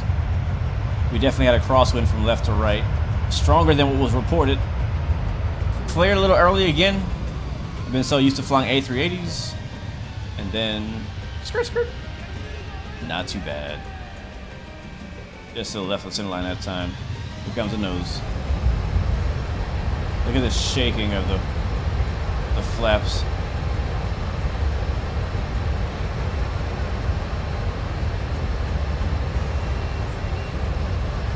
I'll take that. I'll take that after 2 botched approaches and attempts. I will take that one. Sick. Alright, we'll watch it one more time back, and I'm going to say goodbye to you guys. Thank you guys so much for watching. Jump in the chat, let me know where you're watching from real quick. This was fun. We'll be live again tomorrow. Again, as I said, flying DCS World this time. If you're into that kind of thing, you want to see some fighter jet action, we'll be flying the Swedish Viggen fighter jet, which I've come to really enjoy. And we'll be flying in Sweden, actually, on the Cola map on DCS World. If you want to fly with us, come through, same time, same place. You're flying with the JTF Mad Dogs. Special guest. But yes, that's what's happening tomorrow. Come back, I'll see you then. If not, I'll see you next week. We'll be playing some train sim, flight sim, and who knows what else. Most likely DCS as well. Thank you so much, Thompson, Big Marshmallow, Big A, Edwin Torres, Jose Batista, Timothy Nicholas, Dingo KSU from Ohio. Thank you so much, man. Thompson watched from Helsinki, Finland. We'll be in your side of town tomorrow. Nice. Big A from the ATL. Thank you so much, man. Watched from Gothenburg, Sweden. Why we got so many Swedes out here? Thank you guys for hanging out with us. I really appreciate that. Well, guys, I will see you guys tomorrow. I just want you 100 from Lagos, Nigeria. Welcome to the stream, man. Hey, wait. Welcome aboard, my friend. Good to see you. Mucho gracias to all of you guys. Until next time, remember you have 3 choices. Give up, give in, or give it all you got. Peace, love, and God bless you. I will see you guys next time, next video. I'm all the way out. See ya. Ciao, ciao. Adios. Hasta luego.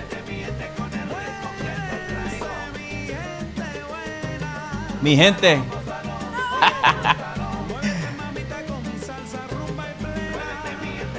Bienvenido. Aeropuerto. I'm just trying to say Spanish words now.